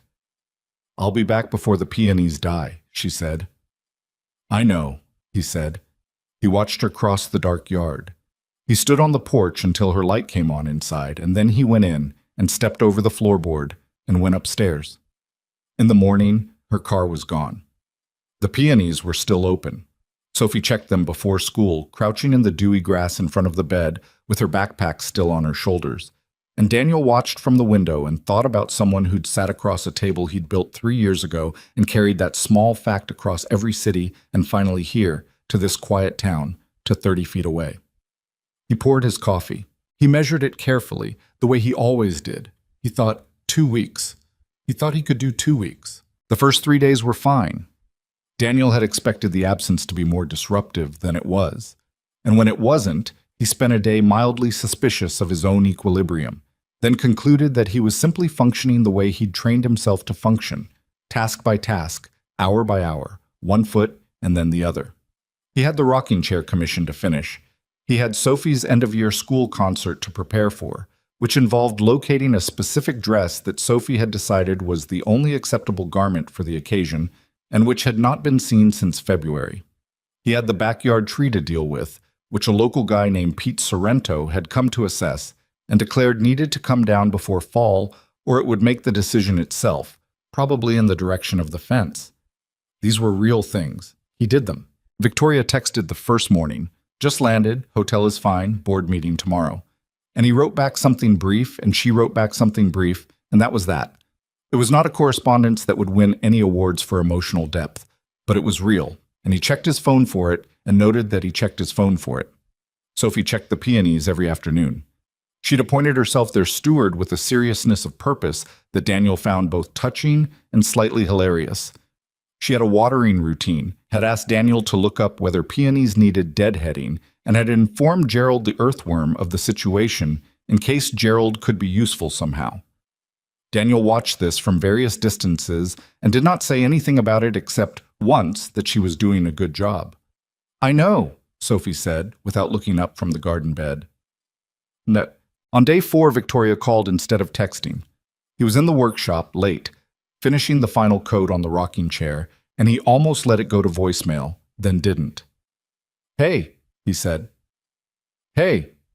Her voice was different, not bad different, but tighter, compressed, like she was in a smaller version of herself. Are you in the middle of something? Just finishing up. What's happening? The board meeting was, she paused. It was fine. My CEO handled it well. The legal team thinks Marcus's claim has about a 30% chance of going anywhere, which my attorney says is lawyer speak for it's a nuisance filing. Another pause. But there's a thing. What kind of thing? The board wants me to come back, she said. Not for the Marcus situation. That's just the opening. She stopped. There's a faction. 3 of the 9 board members who have been patient with my absence because they respected the reasons for it, but who have been compiling a case that the company needs more active executive involvement, not just my CEO's management, but me. My name, my presence, She made a sound of frustration. My brand, basically. He sat down on the edge of the workbench. Do you have to go back? No. I have no legal obligation. Her voice was careful. But if I don't address it, I lose the board's confidence in the current structure. And that means my CEO loses their support, and she's done nothing wrong except be put in an impossible position. She breathed out. So it's not that I have to. It's that someone I respect will pay the price if I don't. How long? He asked. They want 6 months. He said nothing. Not full time, she said quickly. Not the way it was before, but present. In New York, in the room, for the critical period. She paused. I told them I needed to think about it. The workshop was quiet around him. The rocking chair stood against the wall, finished, the finish on it glowing in the overhead light. He'd put 12 hours of work into that chair in the last week, and it was exactly what he'd wanted it to be, and he couldn't look at it right now. Okay, he said. Daniel, I'm not... He stopped. I'm not upset. I'm processing. I know. Her voice had something in it that he recognized, a careful unhappiness, the specific unhappiness of someone who had not wanted the situation and was in it anyway. I'm not going to say yes without talking to you first. I want to be clear about that. I'm not making this decision from New York. You don't have to. Yes, I do, she said. Yes, I do, because whatever this is... She paused, and when she said the next thing, she said it with the particular plainness she used when she was being most honest. Because I'm not willing to treat you and Sophie like a fact I can work around. I need to talk to you about it like it affects you, because it does, and I'm not going to pretend otherwise to make the conversation easier. He sat in his workshop with the phone pressed to his ear and thought about the 4 years of careful management, about the life he'd built that didn't require him to need anything he couldn't provide himself. He thought about the creak in the floorboard that he'd never fixed. He thought about 6 months. When do they need an answer, he said. End of the week. Come home first, he said. A beat of silence, then, there's more to sort out here. I was thinking I'd handle it from Victoria. He said it the way she sometimes said his name, steadily, no edge to it. Come home and we'll talk about it here. Whatever you decide, decide it here. The silence lasted long enough that he thought he'd pushed too hard, had asked for something she wasn't ready to give, had miscalculated. Then she said, Okay. Okay, he said. Day after tomorrow. I'll tell Sophie. She made a sound. Not quite a laugh, but close. The breath of one. Tell her the peonies are counting on her in the meantime. She already knows, he said. Chad. He told Sophie at dinner. She received the news that Victoria was coming back Thursday with a composure that Daniel recognized as the deliberate kind. Sophie was capable of genuine composure, but this was the version she produced when she had already decided not to make a scene about something she felt strongly about. Good, she said. She ate her pasta, then, is she coming back because of the peonies or because of us? Both, Daniel said. Sophie nodded. This was apparently a satisfactory answer. She went back to her pasta. There's also something you should know, Daniel said, because he'd decided in the workshop the night before that he wasn't going to manage this away from her, wasn't going to solve it before she had to see it. Victoria might have to go back to New York for a while, not forever, but for a few months, to deal with work. Sophie was quiet. She set down her fork. How many months? She said. About 6. She looked at the table.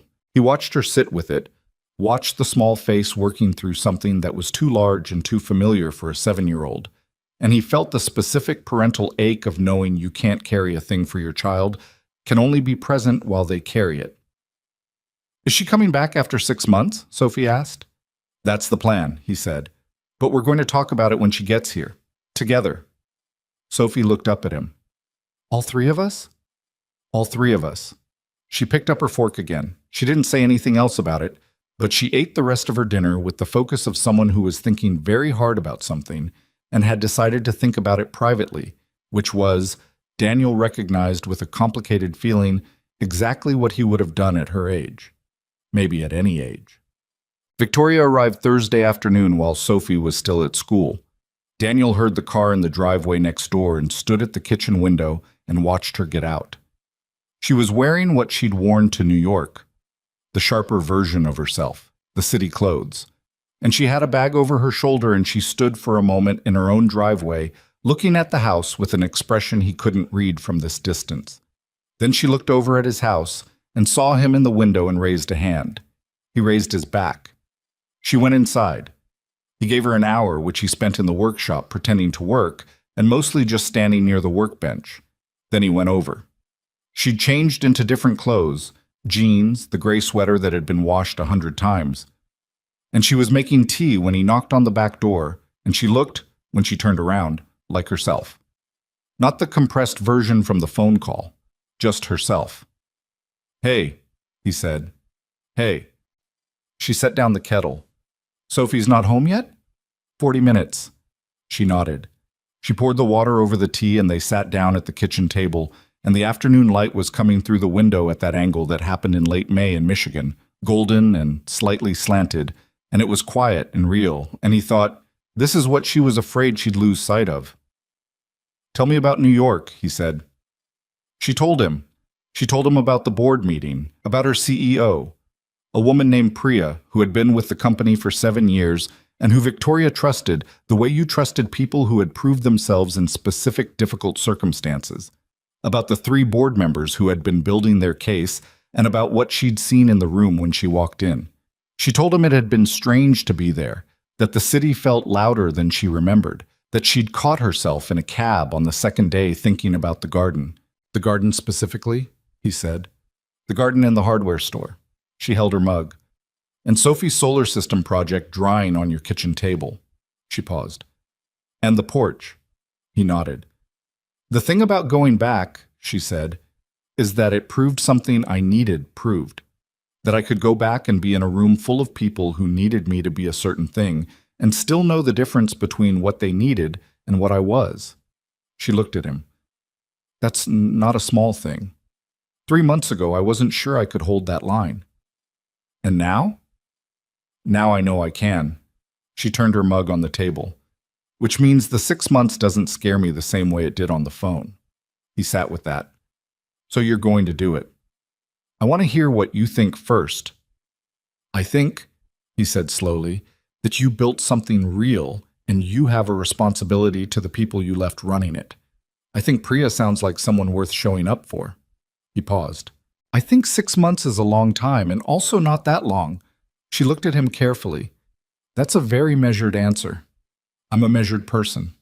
You are, she said, sometimes to a fault. He looked at her. What do you want me to say? That I don't want you to go? I don't want you to go, but I'm not going to be the reason you make a choice that costs someone else something real. He shook his head. That's not who I want to be in this. She was quiet for a moment.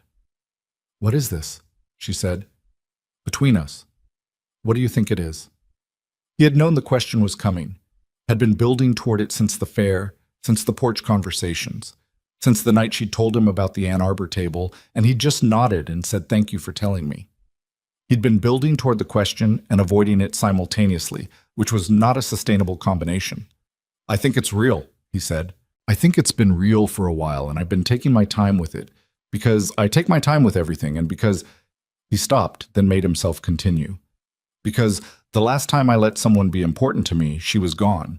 And I know that's not a rational thing to hold against the present, but it's there. Victoria didn't flinch from it. She held his eyes. I know, she said quietly. And Sophie, I know about Sophie. She leaned forward slightly. Daniel, I've thought about Sophie every step of the way. I haven't been here all these months and not understood what it means, what she would be attaching to. Her voice was steady, but not detached. I think about that constantly, the responsibility of being someone she counts on. If it didn't work, then we'd have to handle that, she said, carefully and honestly, and with Sophie at the center of it. She shook her head. I can't promise you it works. Nobody can promise that. But I can promise you I don't take it lightly. Not any of it. He sat back in his chair and looked at the ceiling for a moment, then back at her. 6 months, he said. 6 months. And I'd come back when I could. Not every weekend, that's not realistic, but come back for Sophie's birthday, he said. That's in September. She looked at him. Something shifted in her face, and it wasn't the composed version, it was the underneath one. When in September? The 14th. I'll be here, she said. I'll be here for that. He nodded. He looked down at the table. Then he said, when Sophie gets home, we tell her together. All 3 of us, like I told her it would be. Okay? And we tell her the truth, not a managed version of it, the truth. That's the only version I know how to give her, Victoria said. Sophie came through the back door at 3:52 and stopped dead in the kitchen doorway when she saw Victoria sitting at the table. For a moment, she didn't move. Then she crossed the kitchen with the particular speed of a 7-year-old who has decided something, and she put her arms around Victoria's neck from behind, a full, unannounced hug, and Victoria reached up and held both her arms, and they stayed like that for a moment. Daniel sat across the table and watched this, and felt something in his chest that was very large and had no easy name. The peonies are okay, Sophie said into Victoria's shoulder. I told you I'd take care of them. I know you did, Victoria said. I never doubted it. Sophie pulled back and went around to sit in her usual chair, dropping her backpack in the usual place on the floor, and she looked at both of them with the particular 7-year-old gravity she was capable of. Dad said you might have to go back to New York. I do, Victoria said. For about 6 months, for work. Sophie was quiet. But you're coming back. I'm coming back. Victoria looked at her directly. I'm coming back for your birthday in September, and after the 6 months I'm coming back here, to the house, to the garden. She paused. To you and your dad. Sophie absorbed this. She looked at Daniel, checking something, and he nodded once, and whatever she was checking for, she found. Okay, she said. She looked at Victoria. Gerald is fine too, she added. In case you were wondering.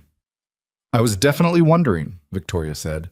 Sophie got up to get a snack, and the moment moved through its own brief life and became a before, because after it something had been named that they'd all been living around for months, and named things held differently than unnamed ones.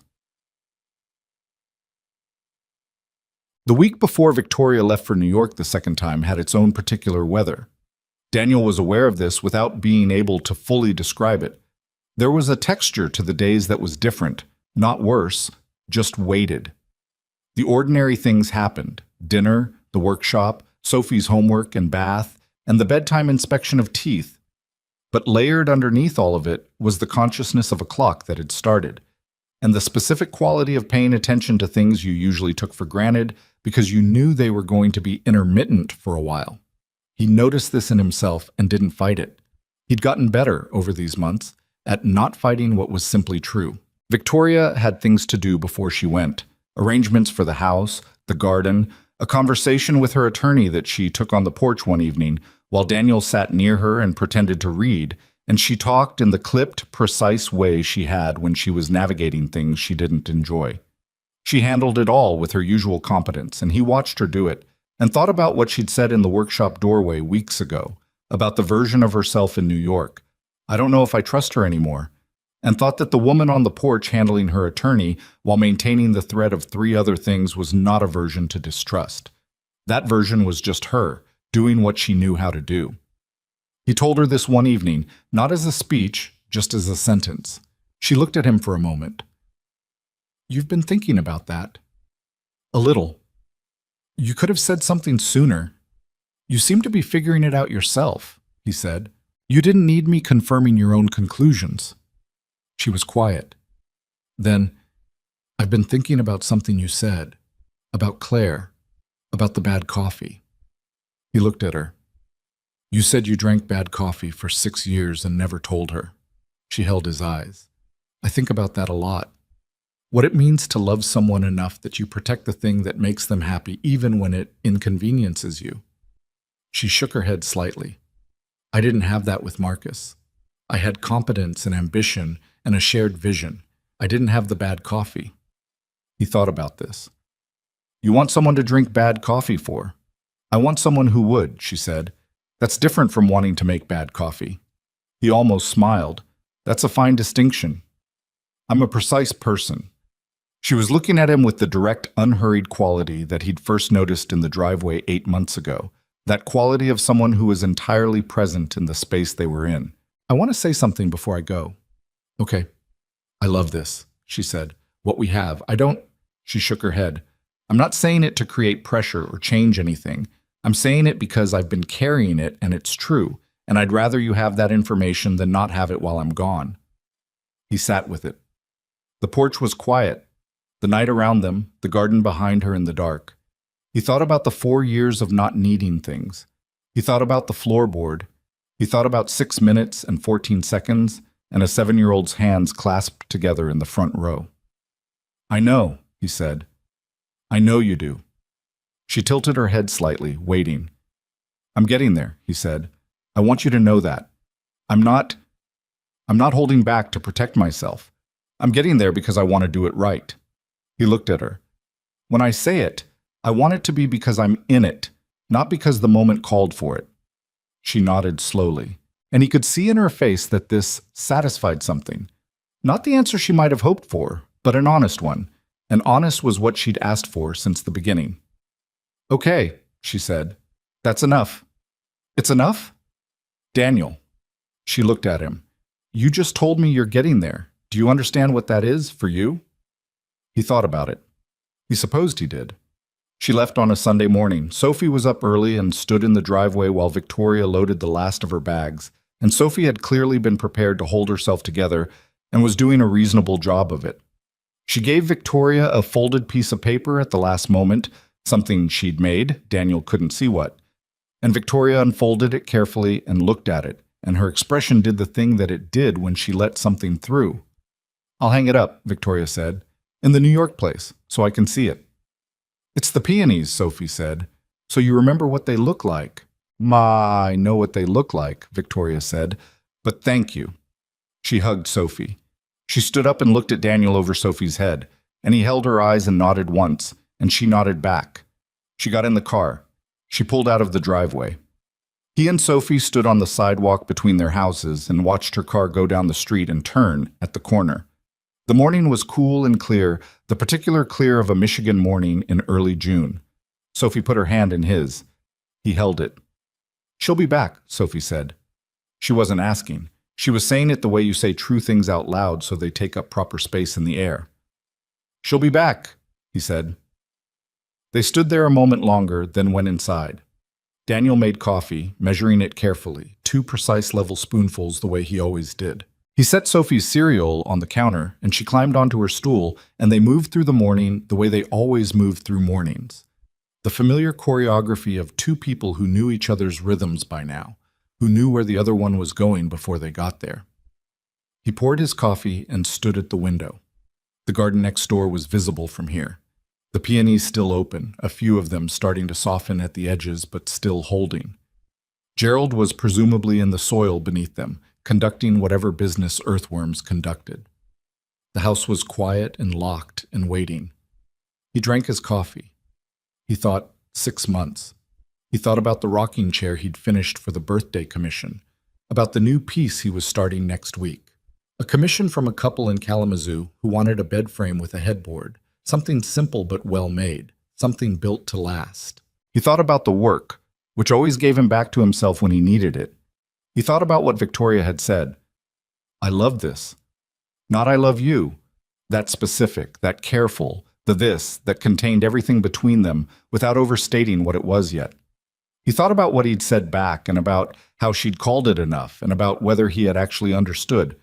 In that moment, what he'd admitted. He had said, I'm getting there. And she had looked at him like he'd handed her something real. He thought maybe he had. Sophie ate her cereal. The morning light moved across the kitchen floor the way it always did. Outside, the peonies were still open, pink and unself-conscious, doing the only thing they knew how to do. He set down his coffee cup. He thought about the creak in the floorboard. He went to the hall closet and found the toolbox. It took him 20 minutes and 2 different screws and a wood shim from the workshop. He'd done it wrong the first time, which required starting over, which required a specific kind of patience he'd gotten better at over the years. When he was done, he walked over the spot 3 times, back and forth, and the floor was silent. Completely, finally silent. He stood there for a moment. Sophie appeared at the end of the hallway. She looked at him, she looked at the floor, she looked back at him. You fixed it, she said. Yeah, he said. She considered this for a moment with the full weight of her attention. Then she walked over the spot herself, slowly, testing it, and looked up at him with the expression she had when something confirmed what she already suspected. She didn't say anything else. She went back to her room. He put the toolbox away. He went to the workshop and started on the plans for the Kalamazoo bed frame. The measurements laid out on the table in front of him, and he got to work. The summer without Victoria was not as bad as Daniel had expected, which surprised him, and not as easy as he told himself it would be, which did not. He worked. He finished the Kalamazoo bed frame in 3 weeks, which was fast for him, and the clients were pleased, and he felt the specific satisfaction of a piece that had come out right. The headboard had a quiet elegance to it, joinery tight enough that it wouldn't shift or creak in 20 years, wood selected for grain direction so the whole thing read as one continuous thought rather than assembled parts. He took a photograph of it before delivery, which he didn't always do, and sent it to Victoria without comment. She responded within 10 minutes. That's beautiful. The grain on the headboard. How long did you spend picking that board? Longer than I'd like to admit, he wrote back. I believe it, she said. It shows. This was, he thought, one of the better text conversations he'd had in recent memory, which either said something about the quality of the exchange or something about the general state of his social life, probably both. He talked to her on the phone 2 or 3 times a week. Not long calls. She was busy in a way that was real, and he understood real busy. But consistent ones, the kind that created their own rhythm. She'd call on Tuesday evenings after her board meetings because that was when she needed to decompress, and they'd talk for 40 minutes while he sat on the porch and she walked around whatever apartment the company had put her in, which she described as aggressively neutral, the kind of space designed to remind you it was temporary. Are the walls actually white? He asked once. They're greig, she said, which is what happens when someone is afraid of white but can't commit to beige. That's deeply depressing. I hung Sophie's drawing, she said, right above the desk. It's the only non-greige thing in the entire room. He thought about that. Sophie's pink peonies on paper, in a greige New York apartment, above a desk where Victoria managed the kind of decisions that moved money in amounts Daniel couldn't easily imagine. He thought about how those 2 things could exist in the same space, the 7-year-old's drawing and the billion-dollar problem, and how maybe that was actually the point, having something that reminded you which things were real when the other things got loud. He told Sophie that Victoria had hung the drawing.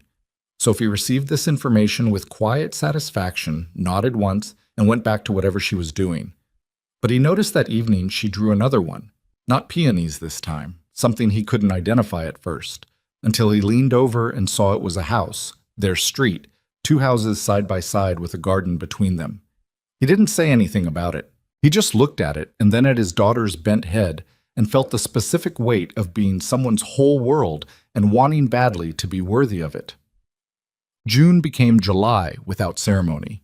Sophie went to day camp for 3 weeks and came home every day smelling like sunscreen and lake water and with a comprehensive account of everything that had happened, which was delivered at full volume from the moment she got in the truck. Daniel drove and listened and asked the right questions and thought about how she was getting better at telling stories, not just recounting events, but shaping them, knowing what to put in and what to leave out, building toward the part that mattered. He didn't know where she'd learned that. He suspected she'd figured it out herself.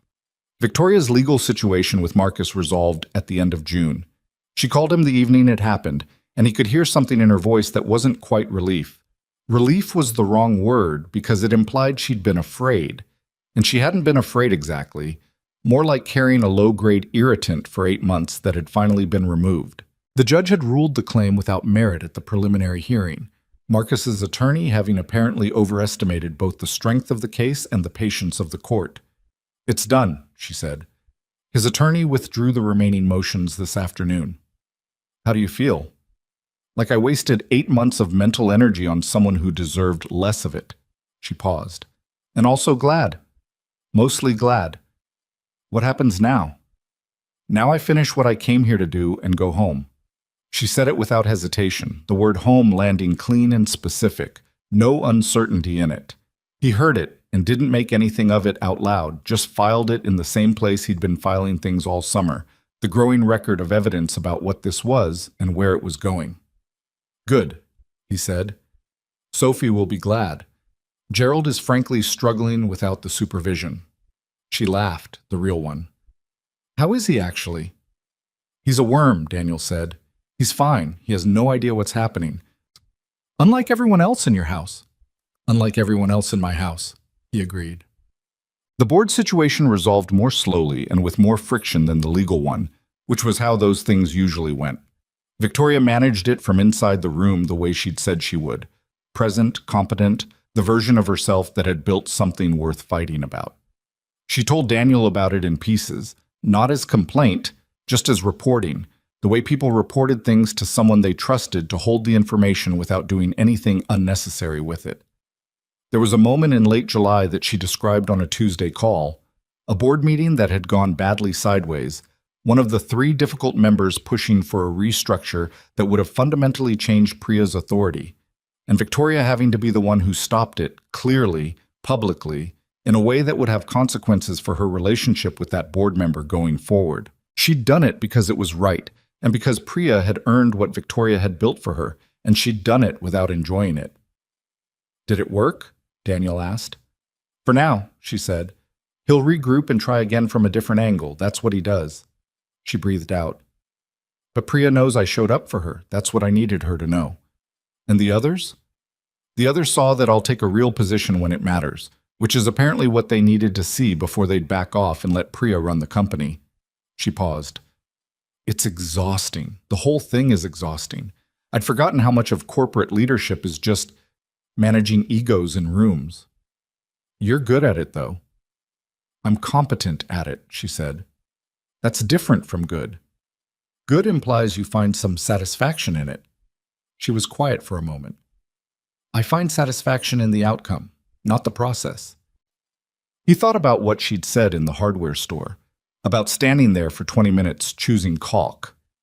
"You're coming back to a town where the most complex political situation is who gets to run the pie contest." "I'm going to find that extremely refreshing," she said. He smiled into the phone. 2 months. 8 weeks, she said. "I'm counting weeks." "Sophie is counting days." "Sophie has always been smarter than both of us," Victoria said. August moved the way August moved in Michigan. Slowly at first, and then suddenly. The days long and warm, and then one morning you'd wake up, and there was something different in the air, a faint, cool edge that the afternoon would erase, but that said, things are shifting. The trees were still full and green, but you could feel them thinking about it. Daniel finished 2 more commissions. A coffee table for a couple in Grand Rapids who'd seen the Ann Arbor dining table at a friend's house and tracked him down, word of mouth still being the most reliable engine of his business. And a pair of matching nightstands for someone local, a retired teacher who'd been saving up for them for 2 years and who stood in the workshop on the day she came to pick them up and ran her hands along the edge of one of them with an expression that was worth more than what she'd paid. He drove around the lake one Sunday with Sophie, and they stopped at a roadside stand and bought corn and ate it on the tailgate of the truck without plates or ceremony, butter running down their arms. And Sophie laughed at the mess of it, and Daniel thought, this is the life, not as a phrase but as a direct and specific fact. He was beginning to understand, happy. Not in a resolved, finished way. Happiness was not a destination he'd arrived at. More like he was living in a way that contained it, regularly, in real amounts. The workshop in the mornings. Sophie's voice from down the hall. The coffee measured exactly right. The fixed floorboard that made no sound when he stepped over it. The phone that rang on Tuesday evenings. He was aware that some of what he was living toward was still 2 months away. And he was aware that he was living toward it, and he didn't fight the awareness the way he once would have. The week before Sophie's birthday, Victoria called on a Thursday instead of a Tuesday. He was in the workshop, and he picked up on the second ring. "Everything okay?" he said. "Yes." She sounded different. Not bad different. "I wanted to tell you something." "Okay." "I'm coming home Saturday," she said. "Not the 14th. Saturday." He stood very still. "That's a week early." "I know." There was something in her voice that he couldn't quite read, something warm and slightly uncertain together. "Priya and I had a conversation yesterday, a real one, about what the next year looks like and what my role actually is and what it isn't." She paused. "She told me that the most useful thing I could do for the company at this point was trust her enough to leave, and that the board had settled, and that she had it." "Did you believe her?" "Yes," Victoria said. "She said it the way people say things they've been waiting to say for a long time. Very directly, no build-up." She paused. "She reminded me of someone." He said nothing. He could hear her smiling on the other end of the line. "I'm coming home Saturday," she said again, like she needed to say it twice to make it fully real. "If that's—" "Yes," he said. "I haven't finished what I told the board I'd—" "Victoria," he said. "Yes." A pause. "Okay," she said. Her voice had the sound of something that had been held tightly being allowed to loosen. "Okay. Saturday." He spent approximately 1 minute after the call standing in the workshop doing nothing, just standing there with his phone in his hand and the wood shavings on the floor and the light coming through the window at its particular angle. And he thought about the 4 years of careful management and the creak in the floorboard he'd finally fixed and the bad coffee he'd never complained about and every small way a person could let love pass through their hands without holding it. He went inside and told Sophie. She looked at him. She looked at the calendar on the refrigerator, which she'd been marking in her own private countdown system. She looked back at him. "Saturday," she said. "Saturday." She turned back to what she was doing. She'd been drawing again, another picture. And she picked up a pink crayon and pressed down hard on the paper, filling in a shape he couldn't see from here, and she said without looking up, "I knew she'd come back early." "You knew?" "I had a feeling," she said, in the tone of someone who was being modest about a conviction. He looked at his daughter for a long moment. He thought about the horse she'd wanted, the medium one from the dream that bit someone who deserved it. He thought about the earthworm named Gerald, and the wrong-colored Saturn, and the solar system project, and the picture hanging in a Grayja, New York apartment. He thought about all the ways this small person had moved through the world with her arms wide open while he'd been keeping his carefully at his sides, and how she'd been right about most things, and how she got that from her mother, and how he was glad she had it. "Yeah," he said. "Me too." Saturday arrived the way significant days often did, looking exactly like all the other days right up until it didn't. Daniel had been up since 5:30. He'd made his coffee, he'd gone to the workshop for 2 hours in the early morning, he'd done all the regular things.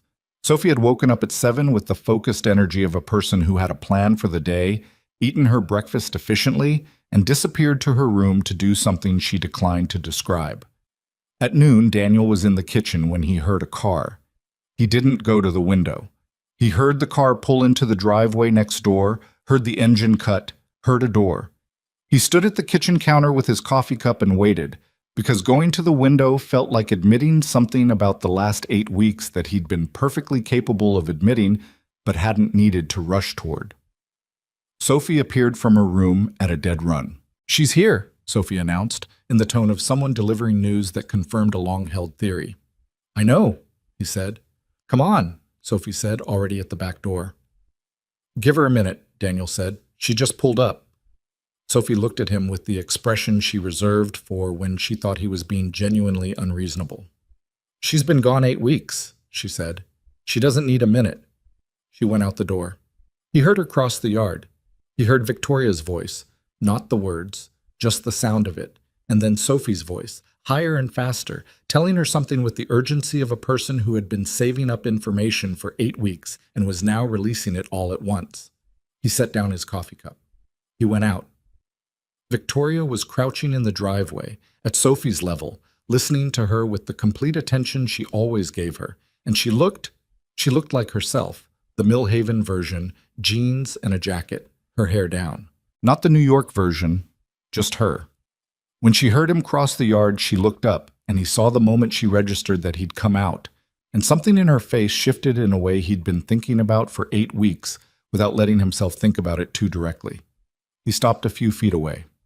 Sophie was still talking, something about Gerald and about a new earthworm she'd found and had not yet named, pending Victoria's input on naming conventions. "Welcome back," Daniel said. "Thank you." She looked at him over Sophie's head. Her eyes were doing the warm, direct thing. "The peonies are gone." "End of June," he said, "as advertised." "I made it back before they died," she said. "You did." Sophie had wound down to a natural pause and was looking between them with great interest. "Are you going to hug?" she asked. "Sophie," Daniel said. "It's a reasonable question," Sophie said. Victoria stood up from her crouch. She was looking at him with a slight smile that was holding something back, and he thought about all the things he'd been holding back, all the reasonable, careful management of the last 4 years and the last 8 weeks, and really the last 8 months. And he thought about what it had cost and what it had bought, and whether the accounting had ever made as much sense as he'd told himself it did. He closed the distance between them and put his arms around her, and she put hers around him, and they stood in the driveway in the September Michigan sunshine and held on, not dramatically, not performing it, just two people who had missed each other and were being honest about that fact in the simplest possible way. Sophie made a sound of deep satisfaction. "I told you," she said, to no one in particular. "I told you." Victoria came for dinner that evening. This had always been the natural shape of things, but it was different now, not tentative or carefully managed. She helped Sophie set the table. Sophie had decided on a specific arrangement that involved a centerpiece of items she'd collected from the yard, which Daniel had opinions about and was wise enough to keep to himself. And she sat in her usual chair, and they ate the meal Daniel had made, and the conversation was exactly what it had always been, the three of them in the rhythm that had built itself over a year of ordinary evenings. After dinner, Sophie went to brush her teeth with elaborate demonstration of compliance, and Daniel and Victoria did the dishes the way they'd started doing dishes in the last weeks before she left. Not by plan, just by standing next to each other and handing things and putting things away, the choreography of people who'd learned where everything went. "How's Priya?" he asked. "Good," Victoria said. "She called me this morning, actually, just to check in." She dried a pot. She said something I keep thinking about." "What?" She said, "The best thing you ever did for this company was leave and then come back with something better to protect." She folded the dish towel. "I think she meant you." He looked at her. "She doesn't know me." "She knows enough," Victoria said. "She said I sounded like someone who had found something they weren't expecting and knew the value of it." She set the folded towel on the counter. "She's perceptive." He was quiet for a moment, turning a glass in his hand before putting it in the cabinet. Then he said, "I fixed the floorboard." She looked at him. "I know, Sophie told me." "When?" "In her 8-week debrief," Victoria said, with a slight smile. "It was item 4. After Gerald, after the unnamed earthworm, and after the camp swimming incident, which I am very glad I only heard about and did not witness." "She's fine," he said. "She's always fine." "She really is," Victoria said. The kitchen was clean. The house was quiet in that particular way it got when Sophie was doing her thing before sleep. The specific quiet of a house that had a person in it who was about to go to sleep, which was different from the quiet of a house where you were alone. He had spent 4 years learning to tell the difference. He knew it very well. He turned to face Victoria. She was leaning against the counter, looking at him with the direct, unhurried quality, the one that had been one of the first things he'd noticed. "I want to tell you something," he said. She waited. "I've been getting somewhere," he said, "all summer. I told you I was getting there, and I was, and I'm—" He stopped. He was not performing this. He was just trying to say the true thing in the right words, which was the only kind of saying that had ever meant anything. "I'm there," he said. "I want you to know that. I love you. Not because you came back, not because the summer made me feel it more than I already did. I already did. I just needed to be sure I was saying it from solid ground and not from the fear of losing something." She was looking at him, and her jaw was doing the tight thing, the held carefully thing, and her eyes were the underneath version, the one she didn't always let out. "That's a very Daniel way to say I love you," she said. "Is that—" "It's exactly right," she said. "It's exactly you." She pushed off the counter and came toward him and put her hand against his chest, the way she had on the stage, flat, pressing in slightly, just making contact. "I love you too. I've loved you for a long time, and I think you knew it, and I think you needed to come to it yourself, and I was willing to wait as long as it took." "That's a very Victoria way to handle it," he said. She smiled fully, the real one, the one that broke through the composure. "We're a good match," she said. "Don't get ahead of yourself," he said. "We've barely started." "We've been starting for a year," she said. He couldn't argue with this. He put his hand over hers on his chest, the two of them standing in the kitchen in the quiet, and he kissed her. Not the 6-minute, 14-second kind, not a contest or a revelation or a dam breaking. Just this. Two people who had chosen each other clearly, on purpose, with their eyes open. Sophie appeared in the kitchen doorway. "I brushed my teeth," she announced. They stepped back from each other. Not with guilt. She was 7, and this was not a secret she didn't already know, but with the instinct of parents everywhere who understood the value of not traumatizing your child with the kitchen sink. "Good job," Daniel said. Sophie looked at Victoria. She looked at Daniel. She looked at their faces in the specific way she had, the 7-year-old forensic analysis, and whatever she found satisfied her. "Okay," she said. "Good." She turned to go to bed, then stopped. "Victoria, will you be here tomorrow?" "Yes," Victoria said. "And the day after?" "Yes." Sophie nodded. "Good," she said again. She went to bed. Eid. October came, and the trees made their announcement, the way Michigan trees did every fall, with a completeness that was almost aggressive. The maples going red and orange, the oaks holding on to their green a few weeks longer before giving it up all at once. The light on those days having a quality that was entirely its own, amber and slanted and temporary, in a way that made you want to be outside in it. Victoria stayed. She went to New York once more in October. 2 days, a board formality, the kind of thing that required her physical presence, even though everyone in the room knew the real decisions had already been made. She went and came back within 48 hours, and when she came back, she brought Sophie a snow globe from a shop she'd passed, Manhattan inside it, the skyline in miniature, and Sophie shook it and watched the snow fall and said it was beautiful and put it on her windowsill next to the rock collection she'd been building since she was 4. Daniel went with Victoria to look at the house properly, to talk about what she wanted to do with it long term, whether she'd stay or whether she'd eventually want something different. She said she was staying. He asked if she was sure. She looked at him and said, "Daniel, I planted peonies here. I don't plant things I'm not going to tend." He thought this was probably the most accurate sentence she'd ever said about herself. The question of what they were, in the public, Millhaven sense, answered itself the way those things answered themselves in small towns, gradually and then all at once.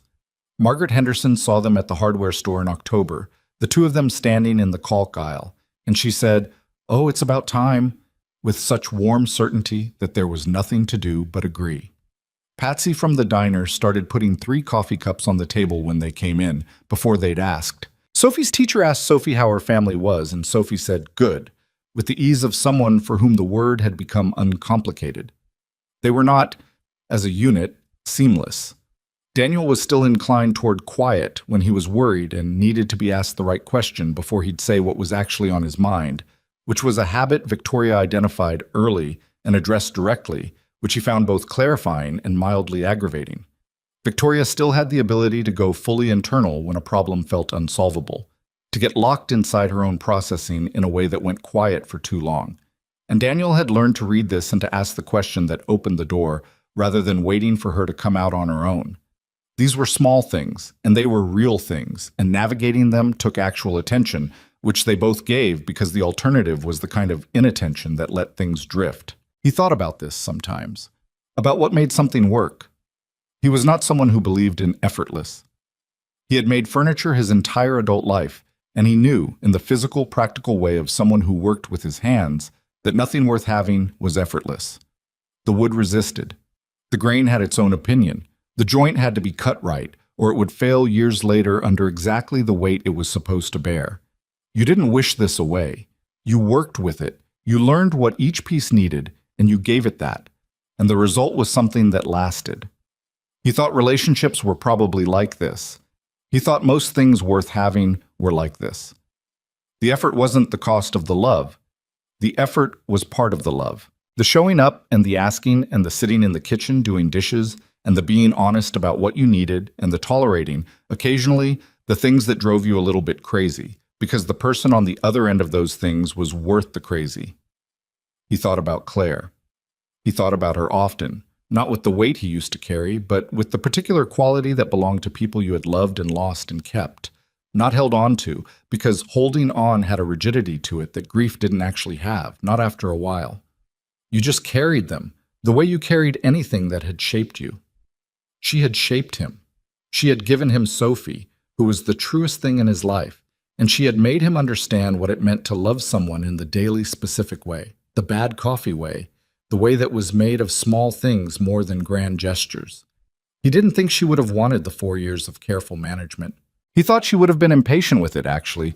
She had never been a patient person, had possessed a clear-eyed intolerance for self-protective delay that he'd sometimes found challenging and always admired. He thought she would have liked Victoria. He thought she would have been smarter about all of it than he had been. But he also thought, and this was something he'd arrived at slowly, over the summer, over the long Tuesday phone calls, and the mornings in the workshop and the evenings on the porch, that the 4 years had not been wasted.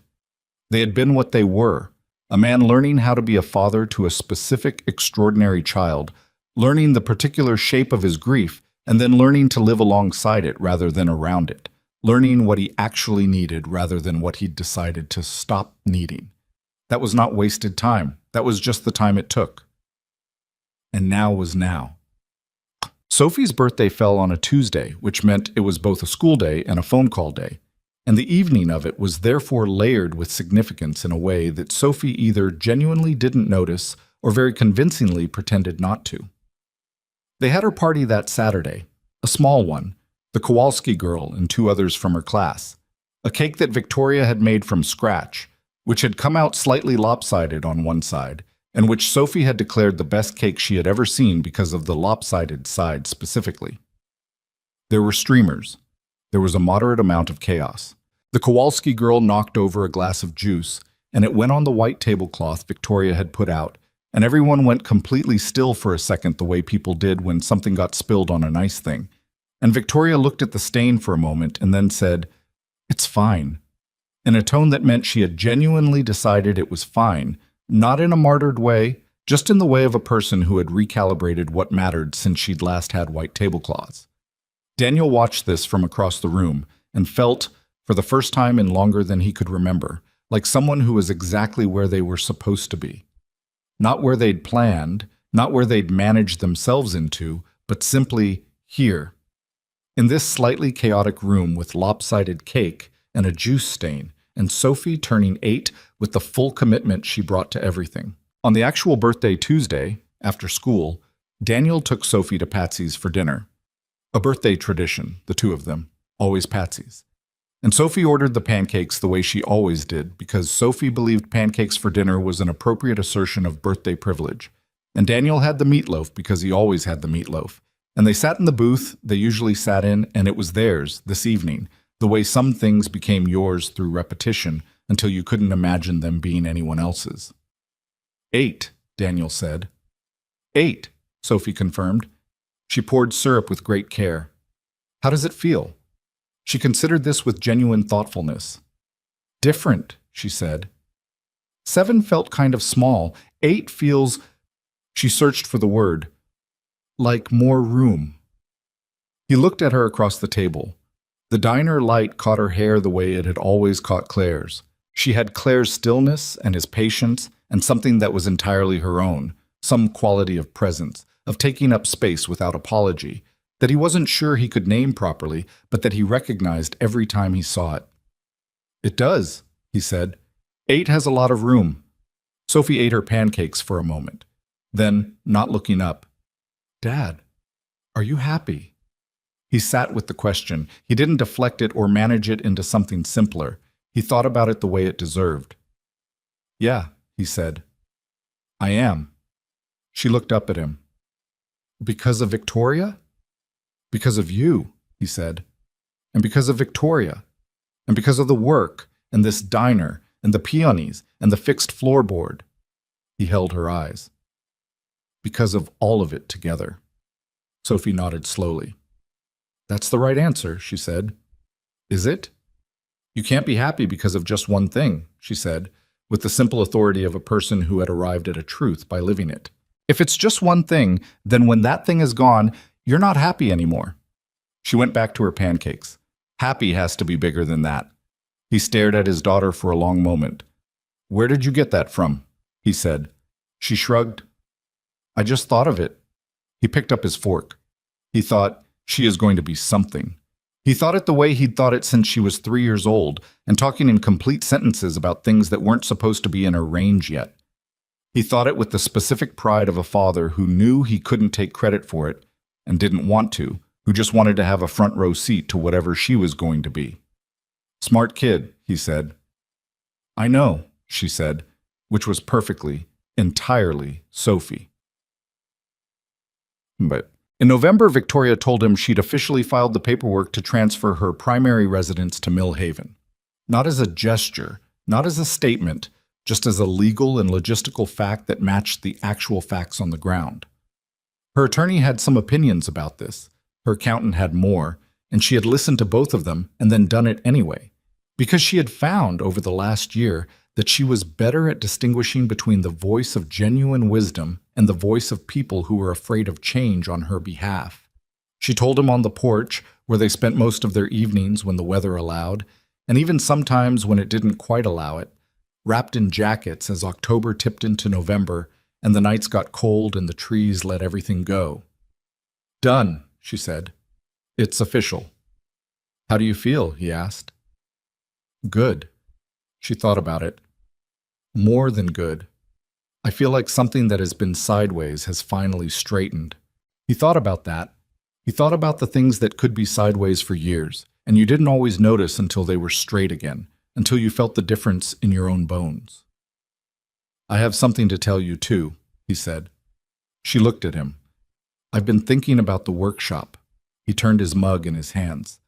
There's a guy in Grand Rapids, a furniture maker, been doing it for 30 years. He called me last month, asked if I was interested in doing something collaborative. He has commissions he can't fill alone, and he's looking for someone to take some of the work. Long-term partnership. He paused.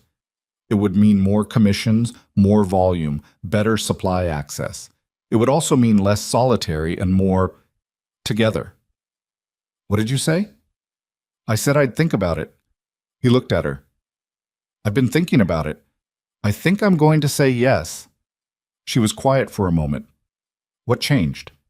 He looked out at the yard. The garden was bare now. The peonies long gone until spring. The earth turned and waiting the way earth waited. He thought about what had changed. He thought about all of it, the whole year, from the driveway in February to this porch in November, and how the accumulation of ordinary moments was how a life rebuilt itself. Not in one brave decision, but in 100 small ones, each of which required only that you be willing to let something in. I stopped thinking that doing things alone was the same as being strong, he said. I think I thought that for a long time, that needing people was the thing that could hurt you. He shook his head. But it's the other way around. Needing people is just true. It's true about being a person. You don't get to not need them without also not having them. He paused. And having them is the thing. Having them is what all the rest of it is for. Victoria was looking at him in the dark, and he could see her face in the light from the kitchen window, and she had the underneath expression, the one he had by now mapped completely, knew every variation of. You should call him back, she said. I'm going to, he said. She reached across the space between their chairs and put her hand in his, and he closed his fingers around it, and they sat like that in the cold November air, looking at the dark yard and the bare garden and the two houses side by side. He thought about loss. He thought about the way people talked about it as a thing that happened and then ended. You lost someone. You grieved. You moved on. He had never found this accurate. Loss was not a chapter that closed. Claire was not a chapter that had closed. She was part of the structure of him, had shaped the way he held a tool and the way he looked at his daughter, and the way he'd been careful, too careful, for too long. She was in the floorboard that he'd finally fixed, and in the coffee he measured twice. She was in all of it. But love was not finite. That was the thing he had taken 4 years to understand, that he thought maybe you couldn't understand until you were on the other side of it. Loss didn't consume the capacity for love. It changed it, yes, made it more serious, more aware of what it meant to be handed something you could lose. But it didn't reduce it. If anything, it deepened it, made it more honest, made you less likely to waste it on things that didn't deserve it. He thought, grief doesn't end. It just changes shape. It becomes something you carry differently, something that fits in your hands better over time, something that reminds you, when you're paying attention, what mattered and what still matters, and how the two things are not as separate as you once thought. He had loved Claire. He loved her still, in the way you love someone who is woven into you, who is part of what you are. And he loved Victoria, in the way you loved someone who stood next to you in the present tense, who showed up on Tuesday evenings and grew peonies and argued with him about Jupiter's moons and sat with him in kitchens at 11:40 and told him true things because she trusted him with them. These loves did not compete. They were not the same shape or the same weight, but they both fit. He held Victoria's hand in the cold and thought about Sophie asleep upstairs, warm in her room, surrounded by her rock collection and the snow globe and the drawing still unfinished on the desk. He thought about what she'd said at the diner, happy has to be bigger than that, and thought about how a child could sometimes look at the world with a clarity that adults spent years working their way back to. Happy had to be bigger than one thing. It had to be built out of many things, ordinary things, the kind that didn't announce themselves. The coffee in the morning, the creak of a floor that no longer creaked, a name in your phone on a Tuesday, a drawing hanging on a grage wall in a temporary room, peonies in soil that Sophie had pointed to and said, there. The things that lasted were the ones you gave attention to, and he had finally learned how to pay attention again. The yard was quiet. The trees were bare. Victoria's hand was warm in his. Somewhere upstairs, Sophie was asleep, already dreaming of the next thing, already carrying the world forward on behalf of all of them. He was home,